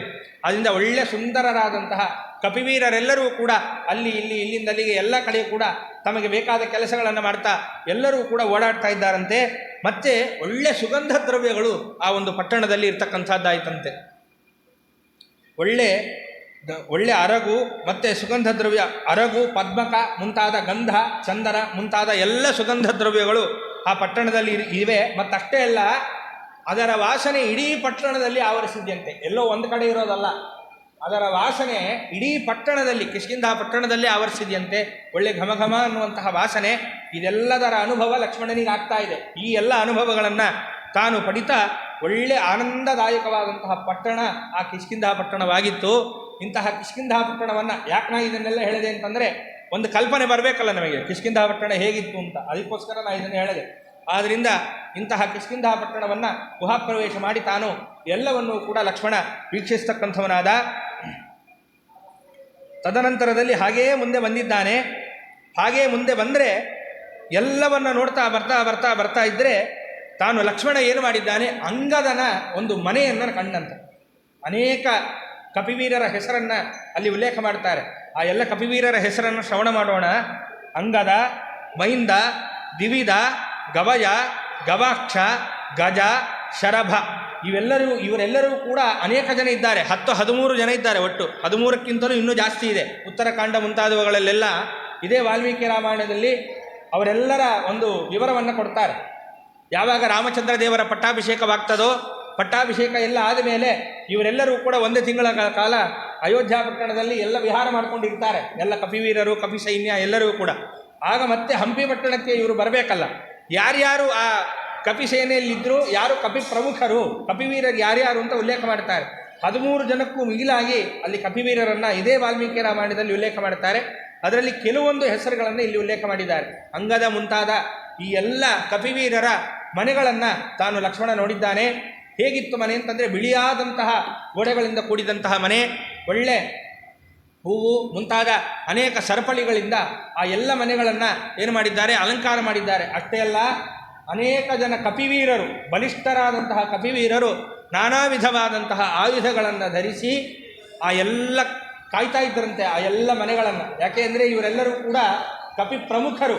ಆದ್ದರಿಂದ ಇವರೆಲ್ಲರನ್ನೂ ಕೂಡ ಇವತ್ತಿಗೆ ನಾವು ನೋಡ್ತೇವಲ್ಲ, CM ಮುಂತಾದವರಿಗೆಲ್ಲರಿಗೂ ಕೂಡ ಗಾರ್ಡು ಅಂತ ಏನು ನೋಡ್ತೇವೋ ಅದರಂತೆ ಎಲ್ಲವೂ ಕೂಡ ಇವತ್ತೇನು ನಡೀತಾ ಇರೋದು ಯಾವುದೂ ಹೊಸತಲ್ಲ. ಹಿಂದೆ ನಡೆದಿರೋದೇ ಇವತ್ತು ನಡೀತಾ ಇರೋದು. ಅದರಲ್ಲೂ ಕೂಡ ರಣಧೀರ ಕಂಠೀರವ ನರಸಿಂಹರಾಜ ಒಡೆಯರು ಅಂತ ಮೈಸೂರು ಆಸ್ಥಾನದಲ್ಲಿ ಬಂದಂತಹ ರಾಜರು, ಅವರು ಹೊರಟ್ರೆ 300 ಜನ ಜಟ್ಟಿಗಳು ಬಾಡಿಗಾರ್ಡ್ಸ್ ಅಂತ. ಒಂದು 100 ಜಟ್ಟಿಗಳು ಬಂದ್ರೇ ಇವತ್ತು ನಮಗೆ ಭಯ ಆಗುತ್ತೆ. 300 ಜನ ಜಟ್ಟಿ ಸುತ್ತ ಹೊರಡೋರಂತೆ. ಇನ್ನು ಈ ಕಪಿವೀರರಿಗೆ ಏನು ಹೇಳಬೇಕು? ಆದ್ದರಿಂದ ಅನೇಕ ಜನ ಕಪಿಗಳು, ಒಳ್ಳೆ ಬಲಿಷ್ಠರಾದಂತಹ ಕಪಿಗಳು ಆಯುಧವನ್ನು ಹಿಡಿದು ಇವರೆಲ್ಲ ಮನೆಗಳನ್ನು ಕಾಯ್ತಾ ಇದ್ದರಂತೆ. ಇದೆಲ್ಲವನ್ನೂ ಕೂಡ ಲಕ್ಷ್ಮಣ ತಾನು ವೀಕ್ಷಿಸ್ತಾ ಮುಂದೆ ಬರ್ತಾನೆ. ಮತ್ತೆ ಹಾಗೇನೆ ವಿದ್ಯುನ್ಮಾಲಿ, ಸಂಪಾತಿ, ಸೂರ್ಯಾಕ್ಷ, ಹನುಮಂತ, ವೀರಬಾಹು, ಸುಬಾಹು, ನಳ, ಕುಮುದ, ಸುಷೇಣ, ತಾರ, ಜಾಂಬವಂತ, ದಧಿವಕ್ತ್ರ, ನೀಲ, ಸುಪಾಟಲ, ಸುನೇತ್ರ ಇವರೆಲ್ಲರೂ ಕೂಡ ಇನ್ನೂ ಕಪಿವೀರರು. ಇವರೆಲ್ಲ ಕಪಿ ಪ್ರಮುಖರು. ಅಲ್ಲಿ ಅಂಗದನಿಂದ ಹೇಳಿದ್ದೊಂದು ಸಮೂಹ, ಇವರೆಲ್ಲರೂ ಕೂಡ ಕಪಿ ಪ್ರಮುಖರೇ. ಇದಲ್ಲದೆ ಈ ಕಪಿ ಪ್ರಮುಖರಲ್ಲಿ ಹನುಮಂತನೂ ಸೇರಿದ್ದಾನೆ. ಆ ಹೆಸರಲ್ಲಿ ಹನುಮಂತನೂ ಬಂದ. ಇವರೆಲ್ಲರೂ ಕೂಡ ಆ ಸುಗ್ರೀವನಿಗೆ ಒಂದು ಕಿಷ್ಕಿಂಧ ಪಟ್ಟಣದಲ್ಲಿ ಇರ್ತಕ್ಕಂತಹ ಒಳ್ಳೆ ಕಪಿ ಪ್ರಮುಖರು. ಇವರೆಲ್ಲರೂ ಕೂಡ ವೀರರು. ಇವರೆಲ್ಲರ ಮನೆಗಳನ್ನು, ಇರುವ ಸ್ಥಾನಗಳನ್ನೆಲ್ಲವನ್ನು ಲಕ್ಷ್ಮಣ ತಾನು ವೀಕ್ಷಿಸ್ತಾ ಆ ಒಂದು ಕಿಷ್ಕಿಂಧ ಪಟ್ಟಣವನ್ನು ನೋಡ್ತಾ ತಾನು ಬರ್ತಾ ಇದ್ದಾನೆ. ಇವರೆಲ್ಲರ ಮನೆಗೆ ಆ ಎಲ್ಲರೂ ಕೂಡ ಕಾಯ್ತಾ ಇದ್ದಾರೆ. ಇದೆಲ್ಲವನ್ನು ನೋಡಿಕೊಂಡು ತಾನು ಬಂದಂತೆ. ಮುಂದೆ ತಾನು ಬಂದಾಗ ಒಳ್ಳೆ ಉತ್ತಮ ಸ್ತ್ರೀಯರೆಲ್ಲರೂ ಕೂಡ ಸಂಚಾರ ಮಾಡ್ತಾ ಇದ್ದರಂತೆ. ಯಾವತ್ತೂ ಕೂಡ ಒಂದು ದೇಶ ಉದ್ಧಾರವಾಗಬೇಕು ಅಂತಂದರೆ, ಅದು ಚೆನ್ನಾಗಿರಬೇಕು ಅಂತಾದರೆ ಅದಕ್ಕೆ ಮುಖ್ಯ ಕಾರಣ ಯಾರು ಅಂತಂದರೆ ಸ್ತ್ರೀಯರೇ. ಯಾಕೆ ಅಂತಂದರೆ ಉತ್ತಮವಾದಂತಹ ಪೀಳಿಗೆಯನ್ನು ಕೊಡುವುದು ತಂದೆ ತಾಯಿಯರ ಕರ್ತವ್ಯ. ಅದರಲ್ಲೂ ಮಕ್ಕಳಿಗೆ ಉತ್ತಮವಾದ ಸಂಸ್ಕಾರವನ್ನು ಕೊಡೋದು ತಾಯಿನೇ, ಬೇರೆಯವ್ರು ಕೊಡಲಿಕ್ಕಾಗೋದಿಲ್ಲ. ಆದ್ದರಿಂದ ಉತ್ತಮವಾದ ಸಂಸ್ಕೃತರಾದಂತಹ ಮಕ್ಕಳನ್ನು ದೇಶಕ್ಕೆ ಕೊಟ್ಟಾಗಲೇ ದೇಶ ಚೆನ್ನಾಗಿರುತ್ತೆ. ಆದ್ದರಿಂದ ಉತ್ತಮ ಸ್ತ್ರೀಯರು ಎಷ್ಟು ವಾಸ ಮಾಡ್ತಾರೋ ದೇಶದಲ್ಲಿ, ಉತ್ತಮ ಸ್ತ್ರೀಯರು ಎಷ್ಟು ಸಂಚಾರ ಮಾಡ್ತಾರೋ ಅಷ್ಟು ದೇಶ ಸಮೃದ್ಧವಾಗಿರುತ್ತೆ ಅಂತ. ಯಾಕೆ? ಒಳ್ಳೆ ಮಕ್ಕಳನ್ನು ಕೊಡ್ತಾರೆ, ಆ ಮಕ್ಕಳಿಗೆ ಒಳ್ಳೆ ಸಂಸ್ಕಾರವನ್ನು ಕೊಡ್ತಾರೆ, ಸಂಸ್ಕಾರವನ್ನು ಕೊಟ್ಟು ಚೆನ್ನಾಗಿ ಬೆಳೆಸ್ತಾರಾದ್ದರಿಂದ ಮತ್ತೆ ಎಲ್ಲ ಧರ್ಮ ಮಾರ್ಗದಲ್ಲಿ ಎಲ್ಲರನ್ನೂ ನಡೆಸ್ಕೊಂಡು ಹೋಗುವ ಜವಾಬ್ದಾರಿ ಸ್ತ್ರೀಯರ ಮೇಲಿದೆ. ಗಂಡನನ್ನೂ ಧರ್ಮ ಮಾರ್ಗದಲ್ಲಿಡುವಂತೆ ಅವರು ಕೆಲಸಗಳನ್ನು ಮಾಡಬೇಕು, ಮಕ್ಕಳನ್ನೂ ಧರ್ಮ ಮಾರ್ಗದಲ್ಲಿಡುವಂತೆ ಅವರೆಲ್ಲ ಕೆಲಸಗಳನ್ನು ಮಾಡಬೇಕು. ಇವರನ್ನು ಉತ್ತಮ ಸ್ತ್ರೀ ಅಂತ ಕರೆದಿರೋದು. ಇಂತಹ ಉತ್ತಮ ಸ್ತ್ರೀಯರೆಲ್ಲರೂ ಕೂಡ ಆ ಒಂದು ಕಿಷ್ಕಿಂಧ ಪಟ್ಟಣದಲ್ಲಿ ಎಲ್ಲರೂ ಕೂಡ ಸಂಚಾರಗಳನ್ನು ಮಾಡ್ತಾ ಇದ್ದರಂತೆ. ಈ ಎಲ್ಲ ಉತ್ತಮ ಸ್ತ್ರೀಯರನ್ನು ಎಲ್ಲವನ್ನು ನೋಡ್ತಾ ತಾನು ಲಕ್ಷ್ಮಣ ಒಳಗೆ ಪ್ರವೇಶ ಮಾಡ್ತಾ ಇದ್ದಾನೆ. ಎಷ್ಟು ಹೇಳಿದ್ದಾರೆ ಅಂದರೆ, ಇಂತಹ ಉತ್ತಮ ಸ್ತ್ರೀಯರನ್ನು ನೋಡಿದರೆ ಸಾಕಂತೆ ನಮಗವತ್ತು ಮಂಗಳ ಅಂತ. ಅದೊಂದು ಶುಭ ಸಂಕೇತ ಅಂತ ಹೇಳ್ತಾರೋ, ಕಲಶವನ್ನು ನೋಡಿದರೆ ಶುಭ ಸಂಕೇತ ಅಂತ ಹೇಳ್ತಾರೆ. ಯಾರೋ ಒಬ್ಬ ಮಹಾಜ್ಞಾನಿಗಳನ್ನು ನೋಡಿದರೆ ಅವತ್ತು ಶುಭ ಸಂಕೇತ ಅಂತ ಹೇಗೆ ಹೇಳ್ತಾರೋ, ಹಾಗೆ ಎಲ್ಲ ಧರ್ಮ ಮಾರ್ಗದಲ್ಲಿ ಎಲ್ಲರನ್ನು ನಡೆಸ್ಕೊಂಡು ಹೋಗ್ತಕ್ಕಂತಹ ಉತ್ತಮ ಸ್ತ್ರೀಯರು ಅಂತ ಯಾರಿದ್ದಾರೋ, ಸುಹಾಸಿನಿಯರು ಅಂತ ಯಾರಿದ್ದಾರೋ ಅವರನ್ನು ನೋಡಿದರೂ ಸಹಿತ ಅದು ಕೂಡ ನಮಗೆ ಮಂಗಳವೇ. ಆದ್ದರಿಂದ ಲಕ್ಷ್ಮಣ ಇವರನ್ನೆಲ್ಲರನ್ನು ನೋಡ್ತಾ ತಾನು ಕಿಷ್ಕಿಂಧ ಪಟ್ಟಣಕ್ಕೆ ತಾನು ಪ್ರವೇಶವನ್ನು ಮಾಡ್ತಾ ಇದ್ದಾನೆ. ಹೀಗೆ ಉತ್ತಮ ಸ್ತ್ರೀಯರನ್ನು ಎಲ್ಲರನ್ನು ನೋಡಿ ಮುಂದೆ ಬಂದರು. ನೋಡಿದರೆ ದೊಡ್ಡದಾದಂತಹ ಭವನ. ಯಾರ್ದು ಆ ಭವನ ಅಂತಂದರೆ ಸುಗ್ರೀವನ ಭವನ. ತಾನು ಅಂತಃಪುರದಲ್ಲಿ ಇದ್ದಾನೆ. ಆ ಭವನದಲ್ಲಿ ಆ ಸುಗ್ರೀವನ ಅರಮನೆಯನ್ನು ತಾನು ಲಕ್ಷ್ಮಣ ಕಾಣ್ತಕ್ಕಂಥವನಾಗಿದ್ದಾನೆ. ಕಂಡು ಆ ಅರಮನೆಯ ಸಮೀಪಕ್ಕೆ ಅವನು ಬಂದ. ಅರಮನೆಯ ಸುತ್ತಲೂ ಏನಿತ್ತು ಅಂತಂದರೆ ಉತ್ತಮವಾದಂತಹ ಬಿಳಿಯಾದಂತಹ ದೊಡ್ಡ ದೊಡ್ಡ ಗೋಡೆಗಳು ಇರ್ತಕ್ಕಂಥದ್ದಾಯಿತು. ಅದಕ್ಕೆ ಒಳ್ಳೆ ದೊಡ್ಡದಾದಂತಹ ಪ್ರಾಕಾರಗಳು ಎಲ್ಲವೂ ಕೂಡ. ಯಾಕೆ ಅಂತಂದರೆ ಯಾವತ್ತೂ ಕೂಡ ಡಿಫೆನ್ಸ್ ನಾವು ಚೆನ್ನಾಗಿ ಮಾಡ್ಕೊಳ್ಬೇಕು. ಇವತ್ತಿಗೂ ಕೂಡ ಡಿಫೆನ್ಸ್ ಅನ್ನೋದು ಬಹಳ ಮುಖ್ಯ. ಯಾವತ್ತೂ ಕೂಡ ಯುದ್ಧದಲ್ಲಿ ಎರಡು ಇರ್ತದೆ, ಒಂದು ಡಿಫೆನ್ಸು, ಒಂದು ಅಟ್ಯಾಕ್ ಅಂತ ಹೇಳಿ. ಆದ್ದರಿಂದ ಈ ಕೋಟೆ ಕೊತ್ತಲುಗಳನ್ನು ಕಟ್ಟಿಕೊಂಡು ಸೈನಿಕರನ್ನಿಟ್ಟು ಏನು ಮಾಡ್ತಾರೆ ಅಂತಂದರೆ ಡಿಫೆನ್ಸ್, ಚೆನ್ನಾಗಿ ಸಂರಕ್ಷಣೆ ಮಾಡ್ಕೊಳ್ಳೋದು. ಅಟ್ಯಾಕ್ ಬೇರೆ. ಆದ್ದರಿಂದ ತಾನು ರಾಜನಾದ್ದರಿಂದ ಒಳ್ಳೆ ಡಿಫೆನ್ಸನ್ನು ಇಟ್ಕೊಳ್ಬೇಕು, ಒಳ್ಳೆ ರಕ್ಷಣೆ ಕಾವಲುಗಾರಗಳನ್ನ ಎಲ್ಲವನ್ನು ಇಟ್ಕೊಳ್ಬೇಕಾದ್ರಿಂದ ದೊಡ್ಡ ದೊಡ್ಡ ಗೋಡೆಗಳು, ಪ್ರಾಕಾರಗಳು, ದೊಡ್ಡ ದೊಡ್ಡ ಸೈನ್ಯ ಮುಂತಾದವರು ಎಲ್ಲರನ್ನೂ ಕೂಡ ಆ ಸುಗ್ರೀವ ಇರ್ತಕ್ಕಂಥವನಾಗಿದ್ದ. ಹೇಗಿತ್ತು ಅದು ಅಂತಂದರೆ ಇನ್ನೊಬ್ಬರಿಗೆ ಪ್ರವೇಶ ಮಾಡಲಿಕ್ಕೆ ಅಶಕ್ಯವಾಗಿತ್ತಂತೆ. ಆ ರೀತಿಯಾಗಿ ಒಳ್ಳೆ ಕಠೋರವಾದಂತಹ ಕೋಟೆ ಒಳಗೆ ತಾನು ತನ್ನ ಅರಮನೆಯನ್ನು ಮಾಡಿಕೊಂಡು ಒಳ್ಳೆ ಭವನವನ್ನು, ಅಂತಃಪುರವನ್ನು ಮಾಡಿಕೊಂಡು ಅಲ್ಲಿ ಸುಗ್ರೀವ ತಾನು ವಾಸವಾಗಿದ್ದ.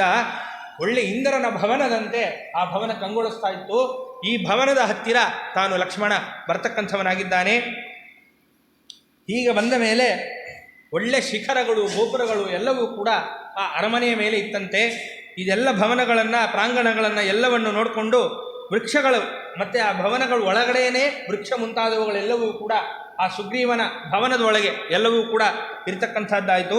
ಇದೆಲ್ಲವನ್ನೂ ಕೂಡ ತಾನು ನೋಡಿಕೊಂಡು ಬಲಾಢ್ಯರಾದಂತಹ ಕಪಿಗಳನ್ನು ಕಂಡಂತೆ. ಮತ್ತೆ ಅಲ್ಲಿ ಆ ಕೋಟೆಯ ಸುತ್ತಲೂ ಅವರೆಲ್ಲರೂ ಕೂಡ ಶಸ್ತ್ರಪಾಣಿಗಳಾಗಿ ಮಹಾದ್ವಾರದ ಮುಂದೆ ತಾವು ಎಲ್ಲರೂ ಕೂಡ ಕಾಯ್ತಾ ನಿಂತಿದ್ದಾರೆ. ಇದೆಲ್ಲವನ್ನೂ ಕೂಡ ಒಳ್ಳೆ ಅಲಂಕಾರ ಮಾಡಿದ್ದಾರೆ. ಇದೆಲ್ಲವನ್ನೂ ಕೂಡ ತಾನು ಕಂಡ. ಹೇಗೆ ನುಗ್ಗಿದ ಲಕ್ಷ್ಮಣ ಅಂತಂದರೆ, ಮೇಘಗಳ ಮಧ್ಯ ಜಾಜ್ವಲ್ಯಮಾನವಾಗಿ ಕಾಣುವಂತಹ ಸೂರ್ಯ ಹೇಗೆ ನುಗ್ಗುತ್ತಾನೋ ಹಾಗೆ ಲಕ್ಷ್ಮಣ ಇದೆ ಈ ಕೋಟೆಯ ಮಧ್ಯದಲ್ಲಿ ನುಗ್ಗಿದ್ದಂತೆ. ಯಾಕೆ ಅಂತಂದರೆ ಈ ಕೋಟೆ ಬಿಳಿಯಾದ ಕೋಟೆ, ಒಳ್ಳೆ ಮೇಘದಂತೆ ಕಾಣ್ತಾ ಇದೆ. ಇವನು ಜಾಜ್ವಲ್ಯಮಾನವಾದ ಸೂರ್ಯನಂತೆ ಈ ಲಕ್ಷ್ಮಣ ಕಂಗೊಳಿಸ್ತಾ ಇದ್ದಾನೆ. ತಾನು ಈ ಕೋಟೆಯನ್ನು ತಾನು ಪ್ರವೇಶ ಮಾಡಿದ್ದಾನೆ. ಪ್ರವೇಶ ಎಲ್ಲ ಆಗಿದೆ. ಆನಂತರದಲ್ಲಿ ಅಂತಃಪುರದಲ್ಲಿ ಏನಿತ್ತು ಅಂತಂದರೆ ಚಿನ್ನ ಬೆಳ್ಳಿಗಳಿಂದ ಮಾಡಿದಂತಹ ಅನೇಕ ಆಸನಗಳಿದ್ವಂತೆ. ಆಸನಗಳ ಮೇಲೆ ರತ್ನ ಖಚಿತವಾದಂತಹ ರತ್ನದಿಂದ ಹೊಲೆದ ಆಸನಗಳು. ಇವತ್ತಿಗೂ ಕೂಡ ನಾವು ರಾಜರ ಏನು ಆರಾಧನೆಯಲ್ಲಿ ಆಸನ, ರಾಜರು ಕೂತಂತಹ ಆಸನ ಮುಂತಾದವುಗಳನ್ನೆಲ್ಲ ನಾವು ನೋಡಿದರೆ ಗೊತ್ತಾಗ್ತದೆ. ಒಳ್ಳೆ ಮುತ್ತಿನ ಕಿರೀಟ ಅವನ್ನೆಲ್ಲ ಕಂಡಾಗ ಇದೆಲ್ಲ ಒಂದು ಕಲ್ಪನೆಗೆ ಬರುತ್ತೆ ನಮಗೆ. ಇವತ್ತಿಗೂ ರಾಜರ ಮುತ್ತಿನ ಕಿರೀಟವನ್ನು, ಅವರು ಪಾದ ಇಡ್ತಕ್ಕಂತಹ ಆಸನ ಎಲ್ಲವನ್ನೂ ಕೂಡ, ಅವರು ಕೂಡ್ತಾ ಇದ್ದ ಒಳ್ಳೆ ಕೆತ್ತನೆಗಳಿರ್ತಕ್ಕಂತಹ ಆಸನ ಎಲ್ಲವನ್ನೂ ಕೂಡ ನಾವು ನೋಡ್ತೇವೆ. ಅದನ್ನು ನೋಡಿದಾಗಲೇ ನಾ ಹೇಳಿದ ಮಾತು ಒಂದು ಕಲ್ಪನೆಗೆ ಬರುತ್ತೆ. ಅದರಂತೆ ಆ ಒಂದು ಬೆಳ್ಳಿಯ ಮತ್ತು ಬಂಗಾರದ ಪೀಠದ ಮೇಲೆ ರತ್ನಗಳಿಂದ ಕೂಡಿದಂತಹ ಅನೇಕ ಆಸನಗಳನ್ನು ಹಾಕ್ತಕ್ಕಂಥವರಾಗಿದ್ದರಂತೆ. ಒಳ್ಳೊಳ್ಳೆ ಮಂಚಗಳು ಎಲ್ಲವೂ ಕೂಡ ಇದ್ದುವಂತೆ. ಅಂತಃಪುರ ಬೇರೆ, ಆದ್ದರಿಂದ ಒಳ್ಳೊಳ್ಳೆ ಮಂಚಗಳು, ಆಸನಗಳು ಎಲ್ಲವೂ ಕೂಡ ಆ ಅಂತಃಪುರದಲ್ಲಿ ಇರ್ತಕ್ಕಂಥದ್ದಾಗಿದೆ. ಇದೆಲ್ಲವನ್ನೂ ಕೂಡ ನೋಡ್ತಾ ತಾನೇನು ಮಾಡಿದ್ದಾನೆ, ಅಲ್ಲಿ ಒಳಗಡೆ ಬಂದಿದ್ದಾನೆ. ಒಳಗಡೆ ಬಂದ ತಕ್ಷಣ ಏನು ಕೇಳಿಸ್ತು ಯಾರಿಗೆ? ಲಕ್ಷ್ಮಣನಿಗೆ ಅಂತಂದರೆ, ಅಂತಃಪುರದಲ್ಲಿ ಎಲ್ಲೆಡೆಯಲ್ಲೂ ಸ್ತ್ರೀಯರು ತುಂಬಿದ್ರಂತೆ. ಲಕ್ಷ್ಮಣನಾದರೂ ಕೂಡ ಬಹಳ ವ್ರತಿಯಾಗಿದ್ದಾನೀಗ. ಆದಷ್ಟು ಸ್ತ್ರೀಯರ ಮಧ್ಯದಲ್ಲಿ ಹೋಗೋದಿಲ್ಲ, ಮುಜುಗರವಾಗ್ತದೆ ಲಕ್ಷ್ಮಣನಿಗೆ. ಆದ್ದರಿಂದ ತಾನೇನು ಮಾಡಿದ್ದಾನೆ, ಅವನಿಗೆ ಒಳಗೆ ಪ್ರವೇಶ ಮಾಡಲಿಕ್ಕೆ ಸ್ವಲ್ಪ ಮುಜುಗರ ಆಯಿತು. ಮತ್ತು ಒಳ್ಳೆ ಹೆಣ್ಣು ಮಕ್ಕಳೆಲ್ಲರೂ ಕೂಡ ಕೂತ್ಕೊಂಡು ಅಲ್ಲಿ ಹೂಗಳನ್ನು ಕಟ್ತಾ ಇದ್ದರಂತೆ ಆ ಅಂತಃಪುರದಲ್ಲಿ. ಅದನ್ನು ಕೂಡ ಲಕ್ಷ್ಮಣ ನೋಡ್ತಕ್ಕಂಥವನಾದ. ಮತ್ತು ಮಧುರವಾದ ಸಂಗೀತವನ್ನು ಅನೇಕ ಉತ್ತಮ ಸ್ತ್ರೀಯರೆಲ್ಲರೂ ಕೂಡ ಹಾಡ್ತಾ ಇದ್ದಾರೆ. ಮತ್ತು ವೀಣೆ, ಮೃದಂಗ ಮುಂತಾದ ಅನೇಕ ವಾದ್ಯಗಳನ್ನು ಅಂತಃಪುರದಲ್ಲಿ ಎಲ್ಲ ಸ್ತ್ರೀಯರು ಕೂಡ ತಾವು ಮೊಳಗುತ್ತಾ ಇದ್ದಾರೆ. ಇದೆಲ್ಲ ಆದ ಮೇಲೆ ತಾನಲ್ಲಿ ಪ್ರವೇಶ ಮಾಡಲಿಕ್ಕೆ ಅವನಿಗೆ, ಲಕ್ಷ್ಮಣನಿಗೆ ಸ್ವಲ್ಪ ಸಂಕೋಚ ಆಗಿದೆ. ಸಂಕೋಚ ಆದ ತಕ್ಷಣ, ಯಾಕೆ ಅಂತಂದರೆ ಅದು ಗುಣವೇ. ಯಾಕೆ ಅಂತಂದರೆ ಅವನು ವ್ರತಿಯಾಗಿದ್ದಾನೀಗ, ಆದ್ದರಿಂದ ಅಂತಹ ಕಡೆಗಳಲ್ಲೆಲ್ಲ ಪ್ರವೇಶ ಮಾಡಬಾರದು. ಆದ್ದರಿಂದ ಲಕ್ಷ್ಮಣ ಏನು ಮಾಡಿದ್ದಾನೆ, ಸ್ವಲ್ಪ ಮುಜುಗರಗೊಂಡು ಎಲ್ಲಿ ಸ್ತ್ರೀಯರು ಜಾಸ್ತಿ ಇಲ್ವೋ ಆ ಜಾಗಕ್ಕೆ ತಾನು ಬಂದು ನಿಂತಿದ್ದಾನೆ. ಏನಂದರೂ ಇದು ನಿಲ್ತಾನೇ ಇಲ್ಲ, ಈ ಸಂಗೀತ ವಾದ್ಯ ಮುಂತಾದವುಗಳು ಏನೂ ನಿಲ್ತಾನೇ ಇಲ್ಲ. ಲಕ್ಷ್ಮಣನಿಗೆ ಒಳಗಡೆನೇ ಆ ಒಂದು ಕ್ರೋಧ ಅನ್ನೋದು ಸ್ವಲ್ಪ ಜಾಸ್ತಿ ಆಗಿದೆ. ತನ್ನ ಬಿಲ್ಲನ್ನು ಹಿಡಿದು ತಾನೇನು ಮಾಡಿದ್ದಾನೆ, ಆ ತಂತಿಯನ್ನು ಹಿಡಿದು ಎಳೆದು ಮೀಟಿದ್ದಂತಟ್ಟೆ. ಆ ತಂತಿಯ ಝೇಂಕಾರವನ್ನು ಕೇಳಿ ಎಲ್ಲರೂ ಕೂಡ ಸ್ತಬ್ಧರಾಗಿಬಿಟ್ಟಿದ್ದಾರೆ.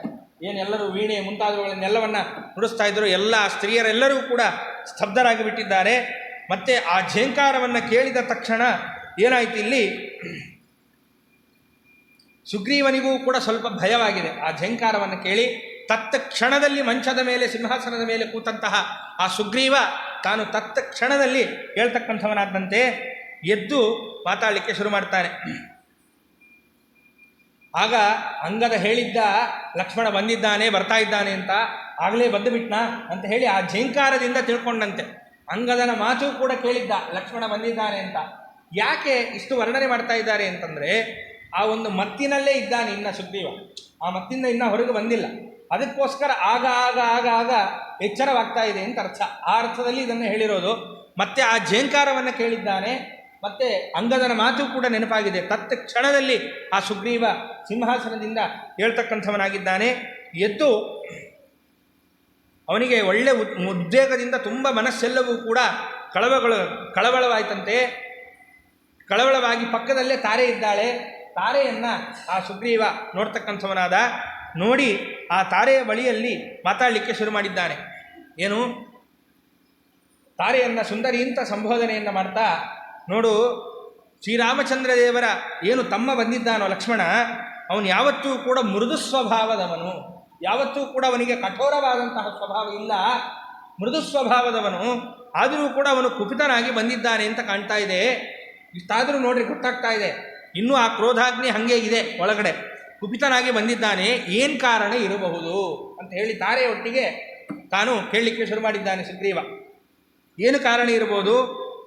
ಯಾವ ನಿಮಿತ್ತದಿಂದ ಈ ಕೋಪ ಅನ್ನೋದು ಲಕ್ಷ್ಮಣನಿಗೆ ಬಂದಿರ್ಬೋದು, ಇದೆಲ್ಲವನ್ನೂ ಕೂಡ ನಾನೇನಾದರೂ ಅವನಿಗೆ ಅಪ್ರಿಯವಾದದ್ದನ್ನು ಮಾಡಿದ್ದೇನಾ? ಯಾಕೆ ಅಂತಂದರೆ ಹಲವಾರು ವಿಕಲ್ಪಗಳು ಓಡುತ್ತೆ ತಲೆಯಲ್ಲಿ, ನಮಗೆ ಬೇಕಾದವ್ರಿಗೆ ಸ್ವಲ್ಪ ಸಿಟ್ಟಾದರೆ. ಆದ್ದರಿಂದ ಸುಗ್ರೀವನಿಗೂ ಕೂಡ ಹಲವಾರು ವಿಕಲ್ಪಗಳು ಓಡ್ತಾ ಇದೆ. ಯಾವ ಕಾರಣದಿಂದ ಸಿಟ್ಟಾಗಿದ್ದಾನೆ, ನಾನೇನಾದರೂ ಅವನಿಗೆ ಅಪ್ರಿಯವಾದದ್ದನ್ನು ಮಾಡಿದ್ದೇನಾ? ಹೀಗೆ ತಾನು ನನಗೇನು ಗೊತ್ತಾಗ್ತಾ ಇಲ್ಲ ಅಂತ ಹೇಳಿ ತಾನು ತಾರೆಯನ್ನು ಕೇಳ್ತಕ್ಕಂಥವನಾಗಿದ್ದಾನೆ ಸುಗ್ರೀವ. ಕೇಳಿದ ಮೇಲೆ, ಅಥವಾ ಒಂದು ಕೆಲಸ ಮಾಡು, ನಾನೇ ಹೋಗಿ ಮಾತಾಡಿಸ್ಲಾ, ನೀನು ಮಾತಾಡಿಸ್ತೀಯಾ ಅಂತ ಸುಗ್ರೀವ ಹೇಳಿದ್ದಂತೆ, ತಾರೆ ನೀನೇ ಹೋಗಿ ಮಾತಾಡಿಸೋ ಲಕ್ಷ್ಮಣನನ್ನು. ಯಾಕೆ ಅಂತಂದರೆ ಅಲ್ಲಿ ಒಂದು ಮಾತು ಹೇಳ್ತಾರೆ,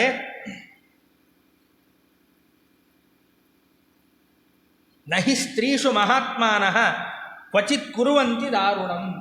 ಆ ಮಾತನ್ನು ಹೇಳ್ತಾರೆ. ಯಾಕೆ ಅಲ್ಲಿ ಸುಗ್ರೀವ ಹೇಳ್ತಾನೆ, ನನ್ನ ಮೊದಲು ನೀನೇ ಹೋಗು ಲಕ್ಷ್ಮಣನ ಹತ್ರ ಮಾತಾಡಿಸ್ಲಿಕ್ಕೆ.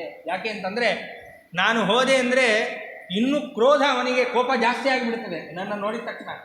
ಯಾಕೆ ಅಂತಂದರೆ ನಾನು ಪುರುಷ, ನನ್ನ ನೋಡಿದರೆ ನನ್ನಿಂದೇನೋ ವ್ಯತ್ಯಸ್ತವಾಗಿದೆ, ಆದ್ದರಿಂದ ನನ್ನ ನೋಡಿಬಿಟ್ರೆ ಇನ್ನೂ ಕೋಪ ಜಾಸ್ತಿ ಆಗೋಗುತ್ತೆ ಅವನಿಗೆ. ಈಗೆಲ್ಲ ನಾವು ನೋಡ್ತಾ ಇರ್ತೀವಲ್ಲ ಮನೆಯಲ್ಲಿ, ನೀನು ಮುಖ ನೋಡೋಕ್ಕೆ ನನಗೆ ಇಷ್ಟ ಇಲ್ಲ, ನೀನು ಮುಖ ನೋಡೋಕೆ ನನಗೆ ಸಿಟ್ಟು ಬರ್ತಾ ಇದೆ ಅಂತ ಅಂತೀವಲ್ಲ ನಾವು ಲೋಕದಲ್ಲಿ. ಅದರಂತೆ ಈಗ ನನ್ನನ್ನು ಏನಾದರೂ ಆ ಸುಗ್ರೀವ ಲಕ್ಷ್ಮಣನನ್ನು ಏನಾದರೂ ನೋಡಿದ ಅಂತಾದರೆ ಅವನಿಗೆ ತುಂಬ ಕ್ರೋಧ ಬರಲಿಕ್ಕೆ ಅವಕಾಶ ಇದೆ. ಆದ್ದರಿಂದ ನೀನೊಂದು ಕೆಲಸ ಮಾಡು, ಮಹಾತ್ಮರು ಯಾವತ್ತಾದರೂ ಕೂಡ ಸ್ತ್ರೀಯರ ಮೇಲೆ ಕೋಪವನ್ನು ಮಾಡೋದಿಲ್ಲ.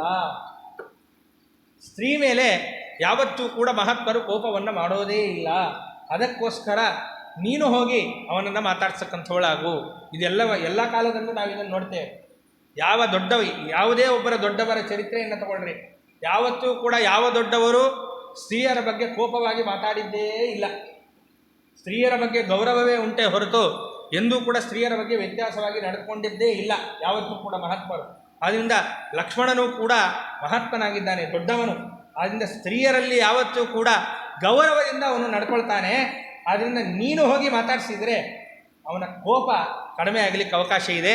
ಅದಕ್ಕೋಸ್ಕರ ತಾರೆ ನೀನೇ ಹೋಗಿ ಮಾತಾಡಿಸು ಅಂತ ಹೇಳಿ ಆ ಸುಗ್ರೀವ ತಾರೆಯನ್ನು ಕುರಿತು ಈ ಮಹಾತ್ಮನನ್ನು ಹೇಳಿದ್ದಾಗ, ಅದರಂತೆ ಬರೀ ಮಾತಾಡಿಸೋದಷ್ಟೇ ಇಲ್ಲ, ನೀನು ಸ್ತ್ರೀಯಾಗಿದ್ದೀಯಾದ್ದರಿಂದ ಸ್ತ್ರೀಯರಿಗೆ ಒಂದು ಗುಣ ಇರ್ತದೆ. ಏನು ಅಂದರೆ ಇನ್ನೊಬ್ಬರ ಮನಸ್ಸನ್ನು ಅರಿತು ಅವರ ಮನಸ್ಸಿಗೆ ಸಂತೋಷಕರವಾದಂತಹ ಮಾತುಗಳನ್ನಾಡುವ ಗುಣ ಸ್ತ್ರೀಯರಲ್ಲಿ ಇರ್ತದೆ.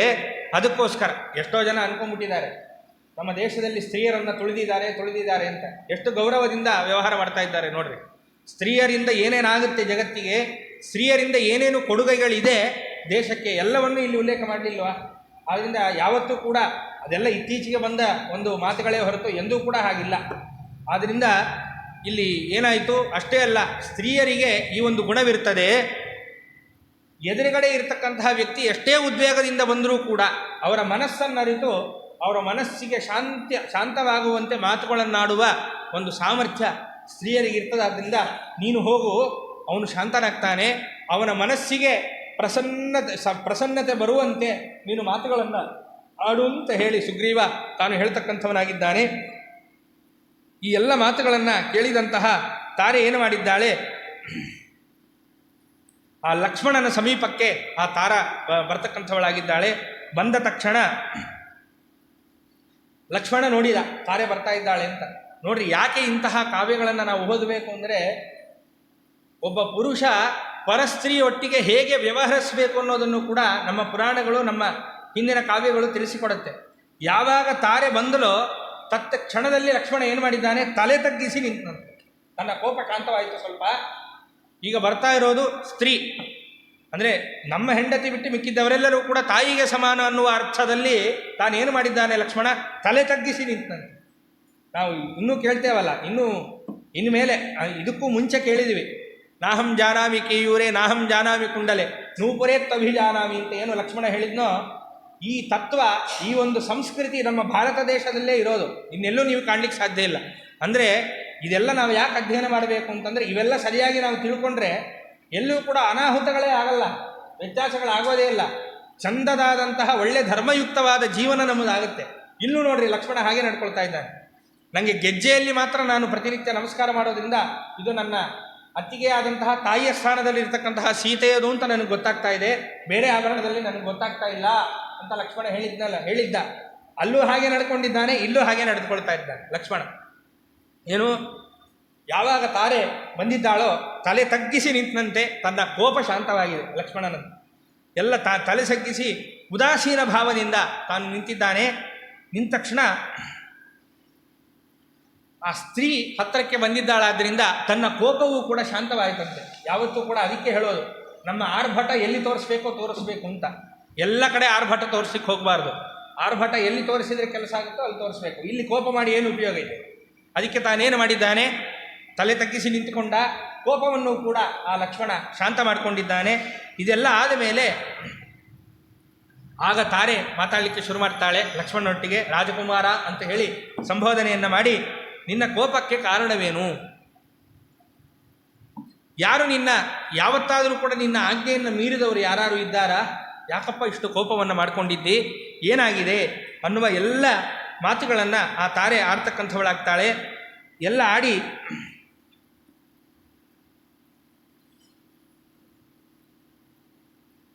ಏನು ನಿನ್ನ ಕೋಪಕ್ಕೆ ಕಾರಣ, ಯಾಕಿಷ್ಟು ನೀನು ಕೋಪದಿಂದ ಬಂದಿದ್ದಿ ಅಂತ ತಾರೆ ಯಾವಾಗ ಕೇಳಿದ್ಲೋ ಆಗ ತಾರಾದೇವಿಯ ಬಳಿಯಲ್ಲಿ ಲಕ್ಷ್ಮಣ ಎಲ್ಲವನ್ನ ನಿಧಾನವಾಗಿ ಹೇಳಲಿಕ್ಕೆ ಶುರು ಮಾಡಿದ್ದಂತೆ. ಏನು, ಸೌಮ್ಯಳಾದಂತಹ ತಾರಾದೇವಿಯನ್ನು ಕುರಿತು ಹೇಳಿದ್ದಾನೆ. ನೋಡಮ್ಮ, ಎಂತಹ ರಾಜರು ಲೋಕದಲ್ಲಿ ಎಲ್ಲರಿಂದ ನಮಸ್ಕಾರಕ್ಕೆ ಯೋಗ್ಯರಾಗ್ತಾರೆ ಅಂತಂದರೆ, ಧರ್ಮ ಅರ್ಥ ಕಾಮ ಮುಂತಾದವುಗಳನ್ನು ಸರಿಯಾಗಿ ಯಾರು ತೂಗಿಸ್ಕೊಂಡು ಹೋಗ್ತಾರೋ ಅಂತಹ ವ್ಯಕ್ತಿನೇ ಲೋಕದಲ್ಲಿ ಎಲ್ಲರಿಂದಲೂ ಕೂಡ ಪೂಜ್ಯನಾಗಲಿಕ್ಕೆ ಸಾಧ್ಯ ಇದೆ. ಆದರೆ ಇಲ್ಲಿ ನಿನ್ನ ಸುಗ್ರೀವ ಏನು ಮಾಡ್ತಾ ಇದ್ದಾನೆ ಅಂತಂದರೆ, ಇದೆಲ್ಲ ಧರ್ಮ ಅರ್ಥಗಳನ್ನು ಉಪೇಕ್ಷೆ ಮಾಡಿ ತಾನೇನು ಮಾಡಿದ್ದಾನೆ, ನಿರಂತರವಾಗಿ ಆ ಕಾಮನದಲ್ಲಿಯೇ ಆಸಕ್ತಿಯನ್ನು ಹೊಂದತಕ್ಕಂಥವನಾಗಿದ್ದಾನೆ, ಎಲ್ಲವನ್ನೂ ಕೂಡ ಇವನು ಬಿಡ್ತಕ್ಕಂಥವನಾಗಿದ್ದಾನೆ ಅಂತ ಹೇಳಿ ತಾನು ಲಕ್ಷ್ಮಣ ಎಲ್ಲವನ್ನೂ ಕೂಡ, ಮತ್ತಷ್ಟೇ ಅಲ್ಲ, ನಿನ್ನ ಸುಗ್ರೀವ ಏನಿದ್ದಾನೋ ರಾಜಕಾರಣ ಏನು ರಾಜ ಕೆಲಸಗಳು ಏನೇನಿರ್ತವೋ ಅದನ್ನೂ ಕೂಡ ಅವನು ಪರಿಶೀಲಿಸ್ತಾ ಇಲ್ಲ ಪ್ರತಿನಿತ್ಯ. ಇದೆಲ್ಲವೂ ಕೂಡ ರಾಜ್ಯದ ವಿಷಯಕ್ಕೆ ಸಂಬಂಧಪಟ್ಟದ್ದೇ ಅಲ್ವಾ? ಈ ಒಪ್ಪಂದಗಳು ಎಲ್ಲವೂ ಕೂಡ ರಾಜ್ಯಕ್ಕೆ ಸಂಬಂಧಪಟ್ಟದ್ದೇ ಎಲ್ಲವೂ ಕೂಡ. ಆದ್ದರಿಂದ ಇದನ್ನು ಯಾವುದನ್ನೂ ಕೂಡ ಸುಗ್ರೀವ ಪರಿಶೀಲಿಸ್ತಾ ಇಲ್ಲ, ಈ ಒಂದು ಲೋಲುಪತೆಯಲ್ಲೇ ಬಿದ್ದಿದ್ದಾನೆ, ಇದು ಸರಿಯಾದದ್ದಲ್ಲ ಅನ್ನುವ ಮಾತನ್ನು ಹೇಳ್ತಕ್ಕಂಥವನಾದ. ಮತ್ತೆ ಯಾವತ್ತೂ ಕೂಡ ಯಾರು ಒಂದು ಕೆಟ್ಟ ಒಂದು ಕೆಲಸಗಳಿಗೆ ತಾವು ಯಾವಾಗ ಶರಣು ಹೊಂದುತ್ತಾರೋ, ತಮ್ಮನ್ನು ತಾವು ಕೆಟ್ಟ ಕೆಲಸಗಳಿಗೆ ಯಾವ ವ್ಯಕ್ತಿ ತಾನು ಕೊಟ್ಟು ಬಿಡ್ತಾನೋ, ಕೊಟ್ಟಾಗ ಧರ್ಮ ಅರ್ಥ ಮುಂತಾದವುಗಳೆಲ್ಲವೂ ಕೂಡ ನಮ್ಮಲ್ಲಿ ಕ್ಷೀಣಿಸಲಿಕ್ಕೆ ಶುರುವಾಗುತ್ತೆ. ಅದಕ್ಕೋಸ್ಕರನೇ ಹೇಳೋದು, ಯಾವುದೇ ಒಂದು ಕೆಟ್ಟ ವಿಷಯಕ್ಕೆ ನಮ್ಮ ಮನಸ್ಸನ್ನು ಎಲ್ಲವನ್ನು ನಾವು ಇಟ್ಟಿವಿ ಅಂತಾದರೆ ನಮ್ಮಲ್ಲಿರ್ತಕ್ಕಂತಹ ಧರ್ಮ, ನಾವು ಮಾಡಿದ ಧರ್ಮಗಳು ಎಲ್ಲವೂ ಕೂಡ ಕ್ಷೀಣಿಸ್ತಾ ಬರುತ್ತೆ.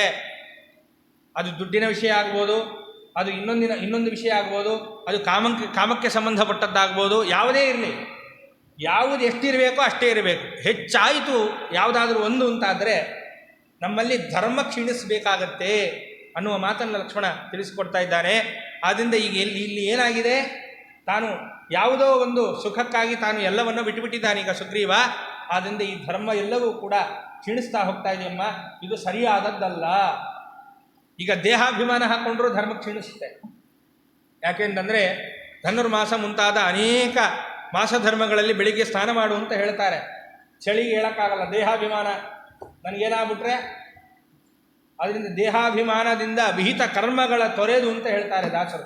ನಾವೇನು ಮಾಡ್ತೇವೆ ಅಂತಂದರೆ ದೇಹಾಭಿಮಾನದಿಂದ ಎಲ್ಲ ಕರ್ಮಾನುಷ್ಠಾನಗಳನ್ನು ಧರ್ಮಗಳನ್ನು ಎಲ್ಲವನ್ನೂ ಕೂಡ ನಾವು ಬಿಟ್ಟುಬಿಡ್ತೇವೆ. ಈಗ ಬಿಡಬಾರದು. ಅದರಲ್ಲೂ ಕೂಡ ಬ್ರಾಹ್ಮಣನಾದವನು ಮೊದಲು ಬಿಡಬಾರದು. ಪುರಂದರದಾಸರು ಒಂದು ಕಡೆ ಹೇಳ್ತಾರೆ, ಧರ್ಮ ಶ್ರವಣವೀದೇತಕ್ಕೆ ಮೂರ್ಖಗೆ ಧರ್ಮ ಶ್ರವಣವೀದೇತಕ್ಕೆ ಕರ್ಮಾನುಷ್ಠಾನ ಎಸಗದೆ ಇರುವ ದುರ್ಮತಿಗೆ ತಕ್ಕೆ ಬ್ರಾಹ್ಮಣ ಜನ್ಮ. ಧರ್ಮ ಶ್ರವಣವೀದೇತಕ್ಕೆ ಮೂರ್ಖಗೆ, ಯಾರು ಕರ್ಮಾನುಷ್ಠಾನಗಳನ್ನು ಎಲ್ಲವನ್ನ ದೇಹಾಭಿಮಾನದಿಂದ ಯಾವುದೋ ಒಂದು ಮತ್ತಿನಲ್ಲಿ ಯಾವುದೋ ಒಂದಕ್ಕೆ ಅಡಿಕ್ಷನ್ ಅಂತಾರಲ್ಲ, ಅದಕ್ಕೆಲ್ಲ ಬಿದ್ದು ಯಾರು ಧರ್ಮ ಕರ್ಮಾನುಷ್ಠಾನಗಳನ್ನು ಬಿಡ್ತಾರೋ ಅಂಥವರಿಗೆ ಬ್ರಾಹ್ಮಣ ಜನ್ಮ ಯಾಕೆ ಬೇಕಾಗಿಲ್ಲ. ಆ ಮೂರ್ಖನಿಗೆ ಬ್ರಾಹ್ಮಣ ಜನ್ಮವೇ ಬೇಡ ಅಂತ ಹೇಳಿ ಪುರಂದರದಾಸರು ಬೈತಾರೆ. ಅದರಂತೆ ಯಾವುದೋ ಒಂದು ಲೋಲುಪತೆಗೋ ಯಾವುದಕ್ಕೋ ಬಿದ್ದು ಬಿಟ್ಟು ಧರ್ಮ ಕರ್ಮಾನುಷ್ಠಾನಗಳನ್ನು ರಾಜಕೀಯ ಕೆಲಸಗಳನ್ನು ಇದೆಲ್ಲವನ್ನೂ ಕೂಡ ಬಿಟ್ಟುಬಿಟ್ಟಿದ್ದಾನಲ್ಲಮ್ಮ ಸುಗ್ರೀವ, ಅದು ಸರಿಯಾದದ್ದಲ್ಲ ಅಂತ ಹೇಳಿ ಆ ಲಕ್ಷ್ಮಣ, ಮತ್ತಷ್ಟೇ ಅಲ್ಲ, ಯಾರು ಉಪಕಾರವನ್ನು ಮಾಡಿರ್ತಾರೋ ಅವರಿಗೆ ಪ್ರತ್ಯುಪಕಾರವನ್ನು ಮಾಡಲಿಲ್ಲ ಅಂತಾದರೆ ಕೃತಜ್ಞರು ಅಂತ ಕರೆಸಿಕೊಳ್ಬೇಕಾಗತ್ತೆ. ಆ ವಿಷಯದಲ್ಲೂ ಕೂಡ ಸುಗ್ರೀವ ತಾನು ಎಡವಿದ್ದಾನೆ. ಆದ್ದರಿಂದ ಇದು ಗುಣಶೀಲರಾದವರಂತಹ ಮಾಡುವ ಕೆಲಸವಲ್ಲ. ಒಳ್ಳೆ ಮಿತ್ರನಾಗಬೇಕು ಅಂತಾದರೆ ಇವೆಲ್ಲವೂ ಕೂಡ ಇರಬೇಕಾಗ್ತದೆ ಅಂತ ಹೇಳಿ ತಾರೆಯ ಮುಂದೆ ಈ ಎಲ್ಲ ವಿಷಯಗಳನ್ನು ತಾನು ತಿಳಿಸ್ತಕ್ಕಂಥವನಾಗ್ತಾನೆ. ಅದಾದ ಮೇಲೆ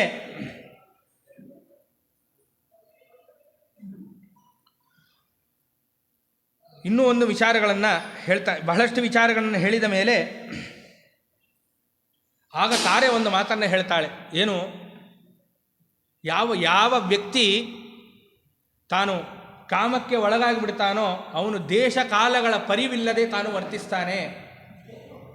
ಅದಕ್ಕೆ ಒಂದು ಯಾವಾಗಲೂ ಹೇಳ್ತಿರ್ತಾರಲ್ಲ, ಕಾಮಾತುರಾಣಂ ನಭಯಂ ನಲಜ್ಜ ಅಂತ ಹೇಳಿ. ಹಾಗೆ ಯಾವನು ಈ ಒಂದು ಲೋಲುಪತೆಯಲ್ಲೇ ಬಿದ್ದು ಕೇವಲ ಸುಖಕ್ಕಾಗಿ ಅಂತ ಬಿದ್ದು ಬಿಡ್ತಾನೋ ಅವನಿಗೆ ದೇಶ ಕಾಲದ ಪರಿವೇ ಇರೋದಿಲ್ಲ. ತಾರೆ ಹೇಳುವಂತಹ ಮಾತು, ಪರಿವೇ ಇರೋದಿಲ್ಲ, ಎಲ್ಲವನ್ನ ಬಿಡ್ತಕ್ಕಂಥವನಾಗ್ತಾನೆ. ಅದಕ್ಕೆ ಯಾವತ್ತೂ ಕೂಡ ಕ್ಷುದ್ರ ಕಾಮ ಅನ್ನೋದು ನಮ್ಮಲ್ಲಿ ಇರಬಾರದು. ಕಾಮ ಬೇಕು. ಯಾಕೆ? ಆ ಕಾಮ ಇಲ್ಲ ಅಂತಂದರೆ ಪ್ರಜೋತ್ಪತ್ತಿ ಆಗೋದಿಲ್ಲ. ಪ್ರಜೋತ್ಪತ್ತಿ ಯಾಕೆ ಬೇಕು? ಸರಿ, ಕಾಮ ಬೇಕು ಪ್ರಜೋತ್ಪತ್ತಿಗೆ. ಪ್ರಜೋತ್ಪತ್ತಿ ಆದರೂ ಯಾಕೆ ಬೇಕು ಅಂದರೆ ನಾವು ಮಾಡ್ಕೊಂಡು ಬಂದ ಧರ್ಮ, ನಾವು ಆಚರಿಸಿಕೊಂಡು ಬಂದಂತಹ ಸಂಪ್ರದಾಯ, ಅನೂಚಾನವಾಗಿ ಬಂದಂತಹ ವಿದ್ಯೆ, ಧರ್ಮಾನುಷ್ಠಾನಗಳು ಇದೆಲ್ಲವೂ ಕೂಡ ಮುಂದುವರಿಬೇಕು ಅಂತಾದರೆ ಒಳ್ಳೆಯ ಸತ್ಪುತ್ರರು ಬೇಕು, ನಮಗೆ ಸತ್ಸಂತಾನಗಳು ಬೇಕು, ಮತ್ತು ಸತ್ಪುತ್ರಿಯರೂ ಬೇಕು. ಯಾಕೆ? ನಾವು ಇನ್ನೊಂದು ವಂಶಕ್ಕೆ ಕನ್ಯಾದಾನವನ್ನು ಮಾಡಿದರೆ ನಮ್ಮ ಮನೆತನಕ್ಕೆ ಕನ್ಯೆ ಸಿಗುತ್ತೆ, ಎಲ್ಲರೂ ಕನ್ಯೆ ಸಿಗೋದಿಲ್ಲ. ಅದರಿಂದ ಕನ್ಯಾದಾನವನ್ನೂ ಮಾಡಬೇಕು, ಕನ್ಯಾದಾನವನ್ನು ಸ್ವೀಕಾರ ಮಾಡಬೇಕು. ಅದರಿಂದ ಸತ್ಪುತ್ರರೂ ಬೇಕು, ಸತ್ಪುತ್ರಿಯರೂ ಬೇಕು. ಇದಕ್ಕೋಸ್ಕರ ಈ ಕಾಮ ಅನ್ನೋದು ಬಳಕೆ ಆದರೆ ಬಹಳ ಒಳ್ಳೆಯದು, ಪುಣ್ಯ ಇದೆ. ಆದರೆ ಕ್ಷುದ್ರ ಕಾಮ ಅನ್ನೋದು ಆವರಿಸ್ತು ಅಂತಾದರೆ ಅದು ಸರಿಯಲ್ಲಲ್ಲಪ್ಪ. ದೇಶ ಕಾಲದ ಪರಿವಿಲ್ಲದೆ ಹೋಗುತ್ತೆ. ಯಾಕೆ? ಆ ಕ್ಷುದ್ರ ಕಾಮಕ್ಕೆ ನಾವು ಒಳಗಾದ್ವಿ ಅಂತಾದರೆ ಏನು ಮಾಡ್ತೀವಿ? ಕಾಲಕಾಲಕ್ಕೆ ಹೇಳಲ್ಲ, ಕಾಲಕಾಲಕ್ಕೆ ಮಾಡಬೇಕಾದ ಕರ್ಮಾನುಷ್ಠಾನಗಳನ್ನು ಮಾಡಲ್ಲ, ಧರ್ಮಗಳನ್ನು ಮಾಡೋಲ್ಲ. ಭಾಗವತ ಹೇಳುತ್ತೆ, ಬ್ರಾಹ್ಮಣಸ್ಯ ಚ ದೇಹೋಯಂ ಕ್ಷುದ್ರ ಕಾಮಾಯ ನೇಷ್ಯತೆ ಕೃಚ್ಛ್ರಾಯ ತಪಸೇ ಚೈವ ಪ್ರೇತ್ಯಾನಂದ ಸುಖಾಯ ಚ ಅಂತ. ಯಾಕೆ ಈ ದೇಹ ಬಂದಿದೆ? ಒಳ್ಳೆ ಧರ್ಮಾನುಷ್ಠಾನಗಳನ್ನು ಮಾಡುವಂತಹ ದೇಹ ಯಾಕೆ ಕೊಡ್ತಾನೆ ಪರಮಾತ್ಮ ಅಂತಂದರೆ ಕೃಚ್ಛ್ರಾಯ ತಪಸೇ ಚೈವ, ಅನೇಕ ವ್ರತಗಳನ್ನು ಮಾಡಲಿಕ್ಕೆ, ತಪಸ್ಸನ್ನು ಆಚರಣೆ ಮಾಡಲಿಕ್ಕೆ, ಧರ್ಮಾನುಷ್ಠಾನಗಳನ್ನು ಮಾಡಲಿಕ್ಕೆ ಈ ದೇಹವನ್ನು ಕೊಡ್ತಾನೆ ಪರಮಾತ್ಮ. ಕ್ಷುದ್ರ ಕಾಮಾಯ ನೇಷ್ಯತೆ, ಯಾವುದೇ ಒಂದು ಕ್ಷುದ್ರ ಕಾಮಕ್ಕೋಸ್ಕರ ಎಲ್ಲದಕ್ಕೂ ಅದಕ್ಕೋಸ್ಕರ ಈ ದೇಹ ಇರೋದಲ್ಲ. ಒಳ್ಳೆ ತಪಸ್ಸನ್ನು ಆಚರಣೆ ಮಾಡಲಿಕ್ಕೋಸ್ಕರ, ಒಳ್ಳೆ ಮೋಕ್ಷವನ್ನು ಪಡೆದು ಆ ಪರಮಾತ್ಮನನ್ನು ದರ್ಶನ ಮಾಡಲಿಕ್ಕೋಸ್ಕರ ಈ ದೇಹ ಅನ್ನೋದಿದೆ. ಆದ್ದರಿಂದ ಅದರಂತೆ ಈ ದೇಶ ಕಾಲದ ಪರಿವಿಲ್ಲದೇನೆ ಯಾರಿಗೆ ಈ ಕಾಮ ಅನ್ನೋದು ಆವರಿಸ್ಕೊಳ್ಳುತ್ತೋ ದೇಶಕಾಲದ ಪರಿವೇ ಇರೋದಿಲ್ಲ, ಇಲ್ಲದೇನೆ ವ್ಯತ್ಯಾಸಗಳು ನಡೀಲಿಕ್ಕೆ ಶುರುವಾಗುತ್ತೆ ಎನ್ನುವ ಮಾತನ್ನು ಸ್ವಾಮಿ ಬಂದರೆ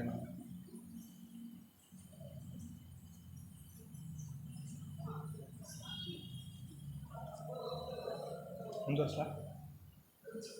ದೇಶಕಾಲದ ಪರಿವೇ ಇಲ್ಲದೆ ಅವನ ವ್ಯವಹಾರಗಳನ್ನು ಮಾಡ್ತಕ್ಕಂಥವನಾಗ್ತಾನೆ ಅಂತ ಹೇಳಿ, ಆದ್ದರಿಂದ ಪರಿವಿಲ್ಲದೆ ತಾನು ಎಲ್ಲ ಕೆಲಸಗಳನ್ನು ಮಾಡಬೇಕಾಗತ್ತೆ. ಅದಕ್ಕೋಸ್ಕರವೇ ಈ ಕ್ಷುದ್ರ ಕಾಮ ಅನ್ನೋದು ಬಿಡಬೇಕಾಗತ್ತೆ ಅಂತ ಹೇಳಿ ತಾರಾದೇವಿಯು ಕೂಡ ಅವನ ಮುಂದೆ ಹೇಳ್ತಕ್ಕಂಥವನಾಗಿದ್ದಾಳೆ.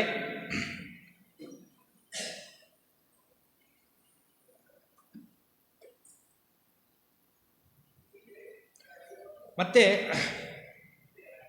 ಈ ಸುಗ್ರೀವ ಏನಿದ್ದಾನೋ ಈ ಲೋಲುಪತೆಯಲ್ಲಿ ಬಿದ್ದು ಈ ಲಜ್ಜೆ ಮುಂತಾದವುಗಳನ್ನೆಲ್ಲವನ್ನೂ ಕೂಡ ದೂರ ಮಾಡಿಬಿಟ್ಟಿದ್ದಾನೆ. ಆದರೆ ಅಂತಹ ವ್ಯಕ್ತಿ ಅಲ್ಲ. ಆದರೂ ಕೂಡ ಇದೆಲ್ಲವನ್ನೂ ಕೂಡ ಕಾಮವಶನಾಗಿ ಸ್ತ್ರೀ ವ್ಯಾಮೋಹದಲ್ಲಿ ತಾನು ಇದೆಲ್ಲವನ್ನೂ ಕೂಡ ಬಿಡ್ತಕ್ಕಂಥವನಾಗಿದ್ದಾನೆ. ಅಷ್ಟೇ ಅಲ್ಲ, ಈ ಸ್ತ್ರೀ ವ್ಯಾಮೋಹ ಅನ್ನೋದು ಅನೇಕ ದೊಡ್ಡ ದೊಡ್ಡ ಋಷಿಗಳನ್ನು ಬಿಟ್ಟಿಲ್ಲ. ತಾರಾದೇವಿ ಹೇಳುವಂತಹ ಮಾತು, ಅನೇಕ ಋಷಿಗಳನ್ನು ಕೂಡ ಬಿಟ್ಟಿಲ್ಲ. ಉದಾಹರಣೆ ಬೇಕಲ್ಲ, ಮಾಧವ ಬ್ರಾಹ್ಮಣ, ಶ್ರೀನಿವಾಸ ಕಲ್ಯಾಣವೇ ದೂರ ಬೇರೆ ಬೇರೆ ಋಷಿಗಳ ತನಕ ಹೋಗೋಷ್ಟೇ ಬೇಡ. ಮಾಧವ ಬ್ರಾಹ್ಮಣ ಹೇಗಿದ್ದ? ದ್ವಿತೀಯ ಭಾಸ್ಕರ ಇವ ಅಂತ ಕರೆದರು. ಎರಡನೆಯ ಸೂರ್ಯ ಇದ್ದಂಗಿದ್ದಂತೆ ತಪಸ್ಸು, ಧರ್ಮಾನುಷ್ಠಾನ ಮುಂತಾದವುಗಳಲ್ಲಿ. ಆದರೂ ಕೂಡ ಕುಂತಳನನ್ನು ನೋಡಿ ಮೋಹಿತಗೊಂಡು ಎಲ್ಲವನ್ನು ಬಿಟ್ಟೋ ಇಲ್ವ? ಹಾಗೆ ದೊಡ್ಡ ದೊಡ್ಡ ಋಷಿಗಳು, ದೊಡ್ಡ ದೊಡ್ಡ ಧರ್ಮಾಸಕ್ತರೇನೇ ಎಡವಿದ್ದಾರಂತೆ. ನನ್ನ ಗಂಡ ಸ್ವಲ್ಪ ಎಡವಿದ್ದಾನೆ ಏನೋ, ಅದರಿಂದ ಅನೇಕ ಋಷಿಮಣಿಗಳು ಕೂಡ ಎಡವಿದ್ದಿದೆ. ನಾನು ಒಂದು ಉದಾಹರಣೆಗೆ ಅಂತ ಎಲ್ಲರಿಗೂ ಬೇಗ ಇದು ತಲೆಗೆ ಹೋಗುತ್ತೆ ಮಾಧವ ಬ್ರಾಹ್ಮಣದ್ದು. ಯಾಕಂದರೆ ಎಲ್ಲರೂ ಶ್ರೀನಿವಾಸ ಕಲ್ಯಾಣವನ್ನು ಅನೇಕ ಬಾರಿ ಕೇಳಿರ್ತೇವೆ. ಆದ್ದರಿಂದ ಮಾಧವ ಬ್ರಾಹ್ಮಣನ ಉದಾಹರಣೆ ಹೇಳಿದರೆ ಬೇಗ ತಲೆಗೆ ಹೋಗುತ್ತೆ ಅಂತ ಅದನ್ನು ಹೇಳಿದ್ದು. ಅದಲ್ಲದೆ ಅನೇಕ ಋಷಿಮುನಿಗಳು ಎಲ್ಲರೂ ಕೂಡ ಈ ವಿಷಯದಲ್ಲಿ ಎಡವಿದ್ದುಂಟು.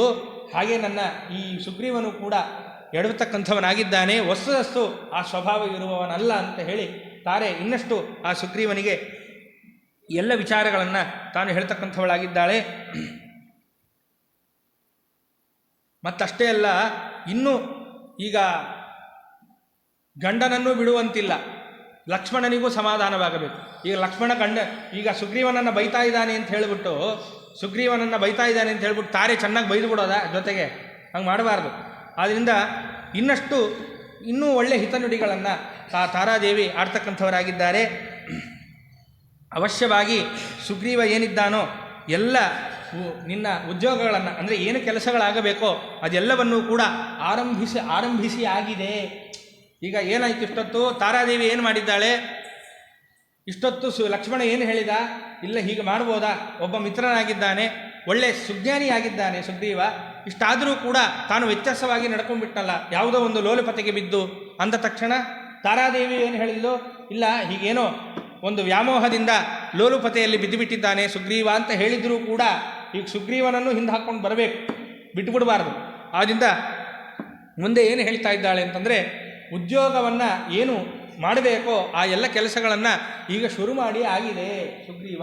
ಯಾಕೆ ಅಂತಂದರೆ ಹಿಂದೆ ಏನೇ ನೀಲಾ ಎನ್ನುವಂತಹ ಕಪಿಯನ್ನು ಕರೆದು ಎಲ್ಲ ಕಪಿಗಳನ್ನು ಸೇರಿಸಿಕೊಂಡು ಹಿಂದೆನೇ ಆಜ್ಞೆ ಮಾಡಿದ್ದ, 15 ದಿನದೊಳಗೆ ಯಾವ್ಯಾವ ಕಪಿಗಳಿದ್ದೀರೋ, ಕಪಿವೀರರಿದ್ದೀರೋ ಎಲ್ಲರೂ ಸಹಿತ ಇನ್ನೊಂದು 15 ದಿನದ ಒಳಗಡೆ ಬಂದು ಇಲ್ಲಿ ಸೇರಬೇಕು, ಇಲ್ಲಿ ಸೇರಲಿಲ್ಲ ಅಂತಾದರೆ ಅವರ ಪ್ರಾಣವನ್ನು ತೆಗಿತೇನೆ ಅಂತ ಹೇಳಿ ನೀನು ಇದು ಮಾಡಿಸು, ಎಲ್ಲರನ್ನೂ ಕೂಡ ಕರೆಸು ಅಂತ ಹಿಂದೆ ಅದಕ್ಕೆ ಹನುಮಂತ ದೇವರನ್ನು ನೆನೆಸ್ಕೋಬೇಕು. ಇಷ್ಟಾದರೂ ಆಗಿದೆ ಅಂದರೆ ಹನುಮಂತ ದೇವರ ಸ್ಮರಣೆಯಿಂದ ಏನಾಗುತ್ತೆ ಅಂತಂದರೆ ನಮಗೆ ಅರಿವಿಲ್ಲದೇನೆ ಒಳ್ಳೊಳ್ಳೆಯದನ್ನು ಮಾಡಿಬಿಟ್ಟಿರ್ತೇವೆ, ಅದನ್ನು ಆಮೇಲೆ ನಮಗೆ ಬುದ್ಧಿ ಬಂದೆಲ್ಲ ಅದನ್ನು ಮುಂದುವರಿಸ್ಕೊಂಡು ಹೋದ್ರೆ ಆಯಿತು ಅಂತ.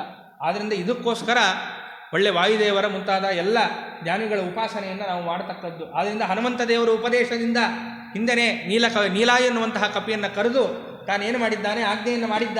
ಆದ್ದರಿಂದ ಎಲ್ಲರೂ ಕೂಡ ಆಜ್ಞೆಯನ್ನು ಮಾಡಿದ್ದಾರೆ, ಎಲ್ಲ ಕಪಿವೀರರು ಕೂಡ ಬರ್ತಾ ಇದ್ದಾರೆ. ಆದ್ದರಿಂದ ಸುಮ್ಮನೆ ಏನು ಕೂತಿಲ್ಲ ಸುಗ್ರೀವ ಅನ್ನುವ ಮಾತನ್ನು ಕೂಡ ಆ ತಾರಾದೇವಿ ಹೇಳ್ತಕ್ಕಂಥವರಾಗ್ತಾರೆ. ತಾನು ಕಾಮವಶನಾದರೂ ಸಹಿತ ಆಜ್ಞೆಯನ್ನು ಹೊರಡಿಸಿದ್ದಾಗಿದೆ ಹಿಂದೆಯೇ. ಆದ್ದರಿಂದ ಅನೇಕ ಜನ ಕಪಿವೀರರೆಲ್ಲರೂ ಕೂಡ ಕೋಟಿಗಟ್ಟಲೆ ಬಂದು ಅವಾಗಲೇ ಸೇರಿ ಆಗಿದೆ, ಅನೇಕ ಜನ ಬಂದು ಸೇರಿದ್ದಾರಾದ್ದರಿಂದ ಮಹಾಬಾಹು, ಯಾರನ್ನ ಲಕ್ಷ್ಮಣನನ್ನು ಹಾಗೆ ಸಂಬೋಧನೆ ಮಾಡ್ತಾರೆ, ನೀನು ಮಹಾಬಾಹು ಅಂತ ಯಾಕೆಂದರೆ ಒಳ್ಳೆ ಉದ್ದವಾದಂತಹ ಕೈ, ಅದರಿಂದ ಅದೆಲ್ಲ ಒಳ್ಳೆ ಲಕ್ಷಣೋಪೇತವಾದಂತಹ ದೇಹವಾದ್ದರಿಂದ ಮಹಾಬಾಹು ಅಂತ ಸಂಬೋಧನೆ ಮಾಡಿ, ನೀನು ನನ್ನ ಅಂತಃಪುರಕ್ಕೆ ಮೊದಲು ನೀನು ದಯಮಾಡಿಸಪ್ಪ ಅಂತ ಹೇಳಿ ತಾರಾದೇವಿ ಕೇಳ್ತಕ್ಕಂಥವಳಾಗ್ತಾಳೆ. ಇಲ್ಲಿ ಮುಜುಗರ ಲಕ್ಷ್ಮಣನಿಗೆ, ಯಾಕೆ ಅನೇಕ ಜನ ಸ್ತ್ರೀಯರು ಎಲ್ಲರೂ ಕೂಡ ಇದ್ದಾರೆ, ಅಂತಃಪುರಕ್ಕೆ ಹೇಗೆ ಪ್ರವೇಶ ಮಾಡುವುದು ಅಂತ ಇಲ್ಲಿ ಲಕ್ಷ್ಮಣನಿಗೂ ಮುಜುಗರವಾಗ್ತಾ ಇದೆ. ಆದರೂ ಕೂಡ ತಾರಾದೇವಿ ಒಂದು ಮಾತನ್ನು ಹೇಳಿದಂತೆ, ದಯಮಾಡಿ ನೀನು ಹೊರಗಡೆನೇ ನಿಂತು ಬಿಡಬೇಡ, ನಿನಗೆ ಒಳ್ಳೆ ಸಚ್ಚಾರಿತ್ರೆ ಇದೆ ಅನ್ನೋದು ನನಗೆ ಗೊತ್ತು, ನೀನು ಎಂಥವನು ಒಳ್ಳೆ ವ್ರತಿಯಾಗಿದ್ದಿ ಎಲ್ಲವೂ ಕೂಡ ನನಗೆ ಗೊತ್ತಿದೆ. ಆದರೂ ಕೂಡ ಒಳ್ಳೆ ಸಚ್ಚಾರಿತ್ರವನ್ನು ಹೊಂದಿದಂತಹ ಒಳ್ಳೆ ಉತ್ತಮ ಸ್ತ್ರೀಯರು ಅಂತ ಯಾರ್ಯಾರಿದ್ದಾರೋ ಅವರೆಲ್ಲರನ್ನೂ ಕೂಡ ಪರಸ್ತ್ರೀಯರಲ್ಲಿ ನೀನು ಒಳ್ಳೆ ಉತ್ತಮವಾದ ಮಿತ್ರಭಾವದಿಂದ ನಡಿಬೋದಲ್ಲಪ್ಪ. ಎಂಥ ಮಾತನ್ನು ಹೇಳ್ತಾರೆ ನೋಡಿ. ಅದರಿಂದ ಒಳ್ಳೆ ಉತ್ತಮರಾದ ಸ್ತ್ರೀಯರೆಲ್ಲರೂ ಕೂಡ ಅಂತಃಪುರದಲ್ಲಿದ್ದಾರೆ, ನೀ ಬರಲಿಕ್ಕೆ ಹಿಂಜರಿಬೇಡ, ಅವರೆಲ್ಲರ ಮೇಲೆ ಕೂಡ ನೀನು ಒಳ್ಳೆ ಮಿತ್ರಭಾವದಿಂದ ವರ್ತಿಸಿಕೊಂಡು ದಯವಿಟ್ಟು ನೀನು ಅಂತಃಪುರದ ಒಳಗೆ ನೀನು ಪ್ರವೇಶವನ್ನು ಮಾಡಬೇಕು ಅಂತ ಹೇಳಿ ತಾರಾದೇವಿ, ಅಂದರೆ ಇದರಿಂದ ನಮಗೇನು ಗೊತ್ತಾಗುತ್ತೆ, ಸ್ತ್ರೀಯರ ಪಾತ್ರ ಪ್ರತಿಯೊಬ್ಬರ ಒಂದು ಜೀವನದಲ್ಲಿ ಎಷ್ಟು ದೊಡ್ಡದು ನೋಡ್ರಿ. ಇಂಥ ಸ್ಥಿತಿಗಳು ಬಂದಾಗ ಬ್ಯಾಲೆನ್ಸ್ ಮಾಡ್ತಾರೆ ಸ್ತ್ರೀಯರು, ಅದಕ್ಕೋಸ್ಕರನೇ ಸ್ತ್ರೀಯರ ಪಾತ್ರ ಬಹಳ ದೊಡ್ಡದಿದೆ.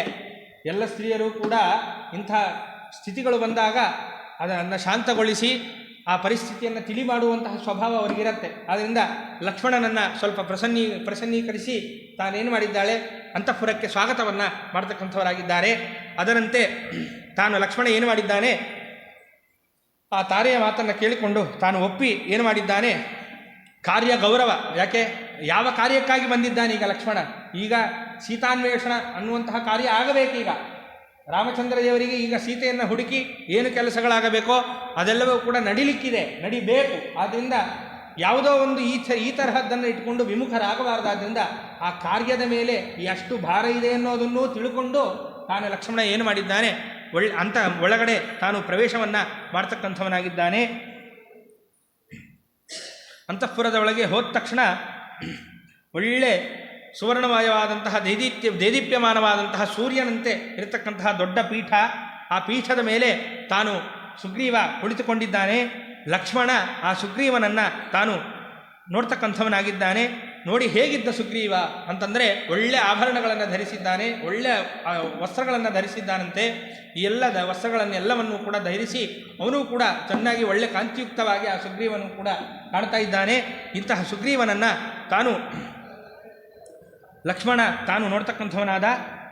ಅವನ ಸುತ್ತಲೂ ಕೂಡ ಒಳ್ಳೆ ಆಭರಣಗಳನ್ನು ಧರಿಸಿದಂತಹ ಅನೇಕ ಉತ್ತಮ ಸ್ತ್ರೀಯರೆಲ್ಲರೂ ಕೂಡ ಇರ್ತಕ್ಕಂಥವರಾಗಿದ್ದಾರೆ. ಒಳ್ಳೆ ಪುಷ್ಪ ಮುಂತಾದವುಗಳೆಲ್ಲವೂ ಕೂಡ ಸುತ್ತಲೂ ಕೂಡ ಇರ್ತಕ್ಕಂಥದ್ದಾಗಿದೆ. ಹೀಗೆ ಲಕ್ಷ್ಮಣನ ಕಣ್ಣುಗಳು ಒಳ್ಳೆ ಕೋಪದಿಂದ ಆ ಸುಗ್ರೀವನನ್ನು ನೋಡ್ತಂತೆ. ಇನ್ನೂ ಕೋಪ ಕಡಿಮೆ ಆಗಿಲ್ಲ. ಹಾಗಾದರೆ ಇಷ್ಟೊತ್ತು ನಡೆದಿದ್ದೇನು ಅಂದರೆ ಸ್ವಲ್ಪ ಶಾಂತ ಮಾಡಿದ್ದಷ್ಟೇ. ಯಾಕೆ ಸ್ತ್ರೀಯರಿಗೆ ಕೊಡುವ ಗೌರವ ಹಿಂದೆನೇ ಬಂತಲ್ಲ ಶ್ಲೋಕ, ಯಾವತ್ತೂ ಕೂಡ ಸ್ತ್ರೀಯರ ಮುಂದೆ ಕೋಪಾದಿಗಳನ್ನು ಮಾಡಬಾರದು ಅಂತ. ಆದ್ದರಿಂದ ಆ ಸ್ತ್ರೀಯರಿಗಿರುವ ಗೌರವವನ್ನು ಇಟ್ಟುಕೊಂಡು ಸುಮ್ಮನಾಗಿದ್ದ ಲಕ್ಷ್ಮಣ. ಆದ್ದರಿಂದ ಆದರೂ ಕೂಡ ಕಣ್ಣೆಲ್ಲ ಕೆಂಪಾಗಿದೆ, ಕೋಪದಿಂದಲೇ ಇದೆ. ಅದೇ ಕೋಪದ ನೋಟದಿಂದಲೇ ಆ ಸುಗ್ರೀವನನ್ನು ನೋಡ್ತಕ್ಕಂಥವನಾಗಿದ್ದಾನೆ. ಹೀಗೆ ಸಿಂಹಾಸನದ ಮೇಲೆ ತಾನು ಕೂತಿದ್ದಾನೆ. ಇಂತಹ ಸುಗ್ರೀವನನ್ನು ಆ ಲಕ್ಷ್ಮಣ ನೋಡ್ತಕ್ಕಂಥವನಾದ.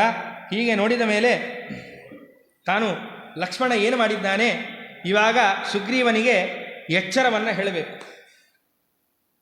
ಇಲ್ಲಿ ಏನಾಗ್ತದೆ ಮುಂದೆ ಅಂತಂದರೆ, ಸುಗ್ರೀವನನ್ನು ಯಾವಾಗ ಲಕ್ಷ್ಮಣ ನೋಡ್ತಾನೋ ತತ್ ಕ್ಷಣದಲ್ಲಿ ಸುಗ್ರೀವ ತಾನು ಹೇಳ್ತಕ್ಕಂಥವನಾಗ್ತಾನೆ. ಸಿಂಹಾಸನದಿಂದ ಎದ್ದು ಕೈ ಮುಗಿದು ನಿಂತು ಬಿಡ್ತಾನೆ ಎದುರುಗಡೆ ಬಂದು ಲಕ್ಷ್ಮಣನ ಎದುರಿಗೆ. ಇದರಿಂದ ಒಂದು ದೊಡ್ಡ ಸಂದೇಶ ಇದೆ. ಏನು ಅಂದರೆ, ನಮ್ಮಲ್ಲಿ ತಪ್ಪು ನಡೆದಿದ್ದರೆ ಎಷ್ಟು ನಾವು ಬಾಗುತ್ತೇವೋ ಅಷ್ಟು ಮೇಲಕ್ಕೆ ಹೋಗ್ಲಿಕ್ಕೆ ಸಾಧ್ಯ ಇದೆ. ಮೊದಲು ನಾವು ಮಾಡಿದ ತಪ್ಪನ್ನು ಒಪ್ಕೊಳ್ಬೇಕು ಯಾವಾಗಲೂ ಕೂಡ. ಇಲ್ಲ ನಾ ಹಾಗೆ ಮಾಡಿದ್ದೇನೆ ಹೀಗೆ ಮಾಡಿದ್ದೇನೆ ಅಂತ ಸಮರ್ಥನೆಯನ್ನು ಮಾಡ್ಕೊಳ್ಳಿಕ್ಕೆ ಹೋದರೆ ನಮ್ಮಷ್ಟು ಮೂರ್ಖರು ಇನ್ನೊಬ್ಬರು ಇರಲಿಕ್ಕೆ ಸಾಧ್ಯ ಇಲ್ಲ. ಆದ್ದರಿಂದ ಸುಗ್ರೀವನು ಏನು ಮಾಡಿದ್ದಾನೆ, ಕ್ಷಣದಲ್ಲಿ ಸಿಂಹಾಸನದಿಂದ ಬಂದ ಲಕ್ಷ್ಮಣನ ಮುಂದೆ ನಿಂತು ಎರಡೂ ಕೈಗಳನ್ನು ಜೋಡಿಸಿ ನಿಂತ್ಕೊಂಡ್ಬಿಟ್ಟ. ಏನೋ ಲಕ್ಷ್ಮಣ, ನಾವು ಕೂಡ ಹಾಗೆ ಮಾಡಬೇಕು. ಏನೋ ದೊಡ್ಡವರಿಗೆ ನಮ್ಮ ಮೇಲೆ ಸಿಟ್ಟು ಬಂದಾಗ ಹೋಗಿ ತಲೆಬಾಗಿ ನಿಂತು ಬಿಡಬೇಕು ಅವರೇ. ಅಂದರೆ ಅಲ್ಲಿ ಏನಾಯಿತು, ತಪ್ಪೇನೋ, ಏನೋ ತಪ್ಪು ಮಾಡಿರ್ತೇವೆ ಅಲ್ಲಿ ತಪ್ಪೇನೋ, ದೊಡ್ಡವರು ಅಂತ ಅದಕ್ಕೆ ತಾನೇ ಅವರನ್ನು ಕರೆಯೋದು. ಹೇಗೆ ತಂದೆ ತಾಯಿ ಬೈತಿರ್ತಾರೆ, ಅವ್ರು ಬೈದರೆ ನಮಗೇನು, ಅದರಲ್ಲಿರುವ ಒಳ್ಳೆಯ ವಿಷಯ ಏನಿದೆಯೋ ಅದನ್ನು ನಾವು ತಗೊಳ್ಬೇಕು. ಆದರೆ ತಂದೆ ತಾಯಿ ಬೈಬೇಕಾದ್ರೆ, ದೊಡ್ಡವರು ಏನಾದರೂ ಹೇಳಬೇಕಾದ್ರೆ ಮಧ್ಯ ಬಾಯನ್ನು ಹಾಕಿ ಸಮರ್ಥನೆ ಮಾಡಿಕೊಳ್ಳೋದು ಇತ್ಯಾದಿಗಳನ್ನು ಯಾವುದನ್ನು ಮಾಡಬಾರದು ಅಂತ ಸ್ವಯಂ ಸುಗ್ರೀವನೇ ಮಾಡಿ ತೋರಿಸ್ತಾ ಇದ್ದಾನೆ. ಆದ್ದರಿಂದ ಮನೆಯಲ್ಲೂ ಇದು ನಡೀತದೆ. ಏನೋ ತಂದೆ ತಾಯಿ ಹೇಳಿದಾಗ ಸುಮ್ಮನಿದ್ರೆ, ನಿನ್ನೆ ಬಂತಲ್ಲ ತಾಳ್ವೆಗಿಂತ ತಪವೂ ಇಲ್ಲ ಅಂತ, ಆ ಸ್ಥಾನ ಇದು. ಆದ್ದರಿಂದ ತಾನು ಕೈ ಜೋಡಿಸಿ ಆ ಸುಗ್ರೀವ ನಿಂತಿದ್ದಾನೆ ಲಕ್ಷ್ಮಣನ ಮುಂದೆ. ಅದರಂತೆ ಎಲ್ಲರೂ ಕೂಡ ಈ ಸಂದೇಶ, ಇದರಿಂದ ನಾವೇನು ತಿಳ್ಕೊಳ್ಬೇಕು ಅಂತಂದರೆ, ದೊಡ್ಡವರು ಯಾವತ್ತೂ ಒಂದು ನಮ್ಮೇಲೆ ಕೋಪವೋ ಅಥವಾ ಏನೋ ಬೈಗಳವನ್ನೋ ಮಾಡಬೇಕಾದ್ರೆ ನಾವು ಯಾವತ್ತೂ ಕೂಡ ತಲೆ ತಗ್ಗಿಸಿ ಅವರಲ್ಲಿ ವಿನಯದಿಂದ ನಡ್ಕೊಳ್ಬೇಕೇ ಹೊರತು ವ್ಯತ್ಯಾಸಗಳನ್ನು ಮಾಡಬಾರದು. ಹಾಗೆ ನಡ್ಕೊಂಡಲ್ಲಿ ಅವರೇ ಸ್ವಲ್ಪ ಹೊತ್ತಾದ ಮೇಲೆ ಏನೋ ಅಂದುಬಿಟ್ಟೆ ಅಂತ ಹೇಳಿ ನಮ್ಮನ್ನು ತಲೆ ಮೇಲೆ ಹತ್ತಿಸ್ಕೊಂಡು ಮೆರೀತಾರೆ. ಆದ್ದರಿಂದ ಯಾವತ್ತೂ ಕೂಡ ಹಾಗೆ ವ್ಯತ್ಯಾಸವಾಗಿ ನಾವು ನಡ್ಕೊಳ್ಬಾರ್ದು ಅನ್ನುವ ಸಂದೇಶವನ್ನು ಜಗತ್ತಿಗೆ ಕೊಡುವಂತೆ ಆ ಲಕ್ಷ್ಮಣನ ಮುಂದೆ ಆ ಸುಗ್ರೀವ ತಾನು ಬಂದು ಒಳ್ಳೆಯ ಎರಡು ಕೈಗಳನ್ನು ಜೋಡಿಸಿ ತಾನು ನಿಲ್ತಕ್ಕಂಥವನಾದ ಎಂಬಲ್ಲಿಗೆ ಇವತ್ತಿನ ಉಪನ್ಯಾಸವನ್ನು ಆ ಪರಮಾತ್ಮನಲ್ಲಿ ಸಮರ್ಪಣೆ ಮಾಡೋಣ. ಅಸ್ಮದ್ಗುರು ಅಂತರ್ಗತ ಭಾರತೀಯರ ಮುಖ್ಯ ಪ್ರಾಣಾಂತರ್ಗತನಾದಂತಹ ಆ ಏನು ಉಡುಪಿ ಕೃಷ್ಣ ಅಭಿನ್ನನಾದಂತಹ ಏನು ಕೋದಂಡರಾಮಸ್ವಾಮಿ ಇದ್ದಾನೋ ಆ ರಾಮಚಂದ್ರ ದೇವರಲ್ಲಿ ಇವತ್ತಿನ ಎರಡು ಮಾತುಗಳನ್ನು ಸಮರ್ಪಣೆ ಮಾಡ್ತೇನೆ. ಶ್ರೀಕೃಷ್ಣಾರ್ಪಣಮಸ್ತು, ಶ್ರೀಮಧ್ವೇಶಾರ್ಪಣಮಸ್ತು.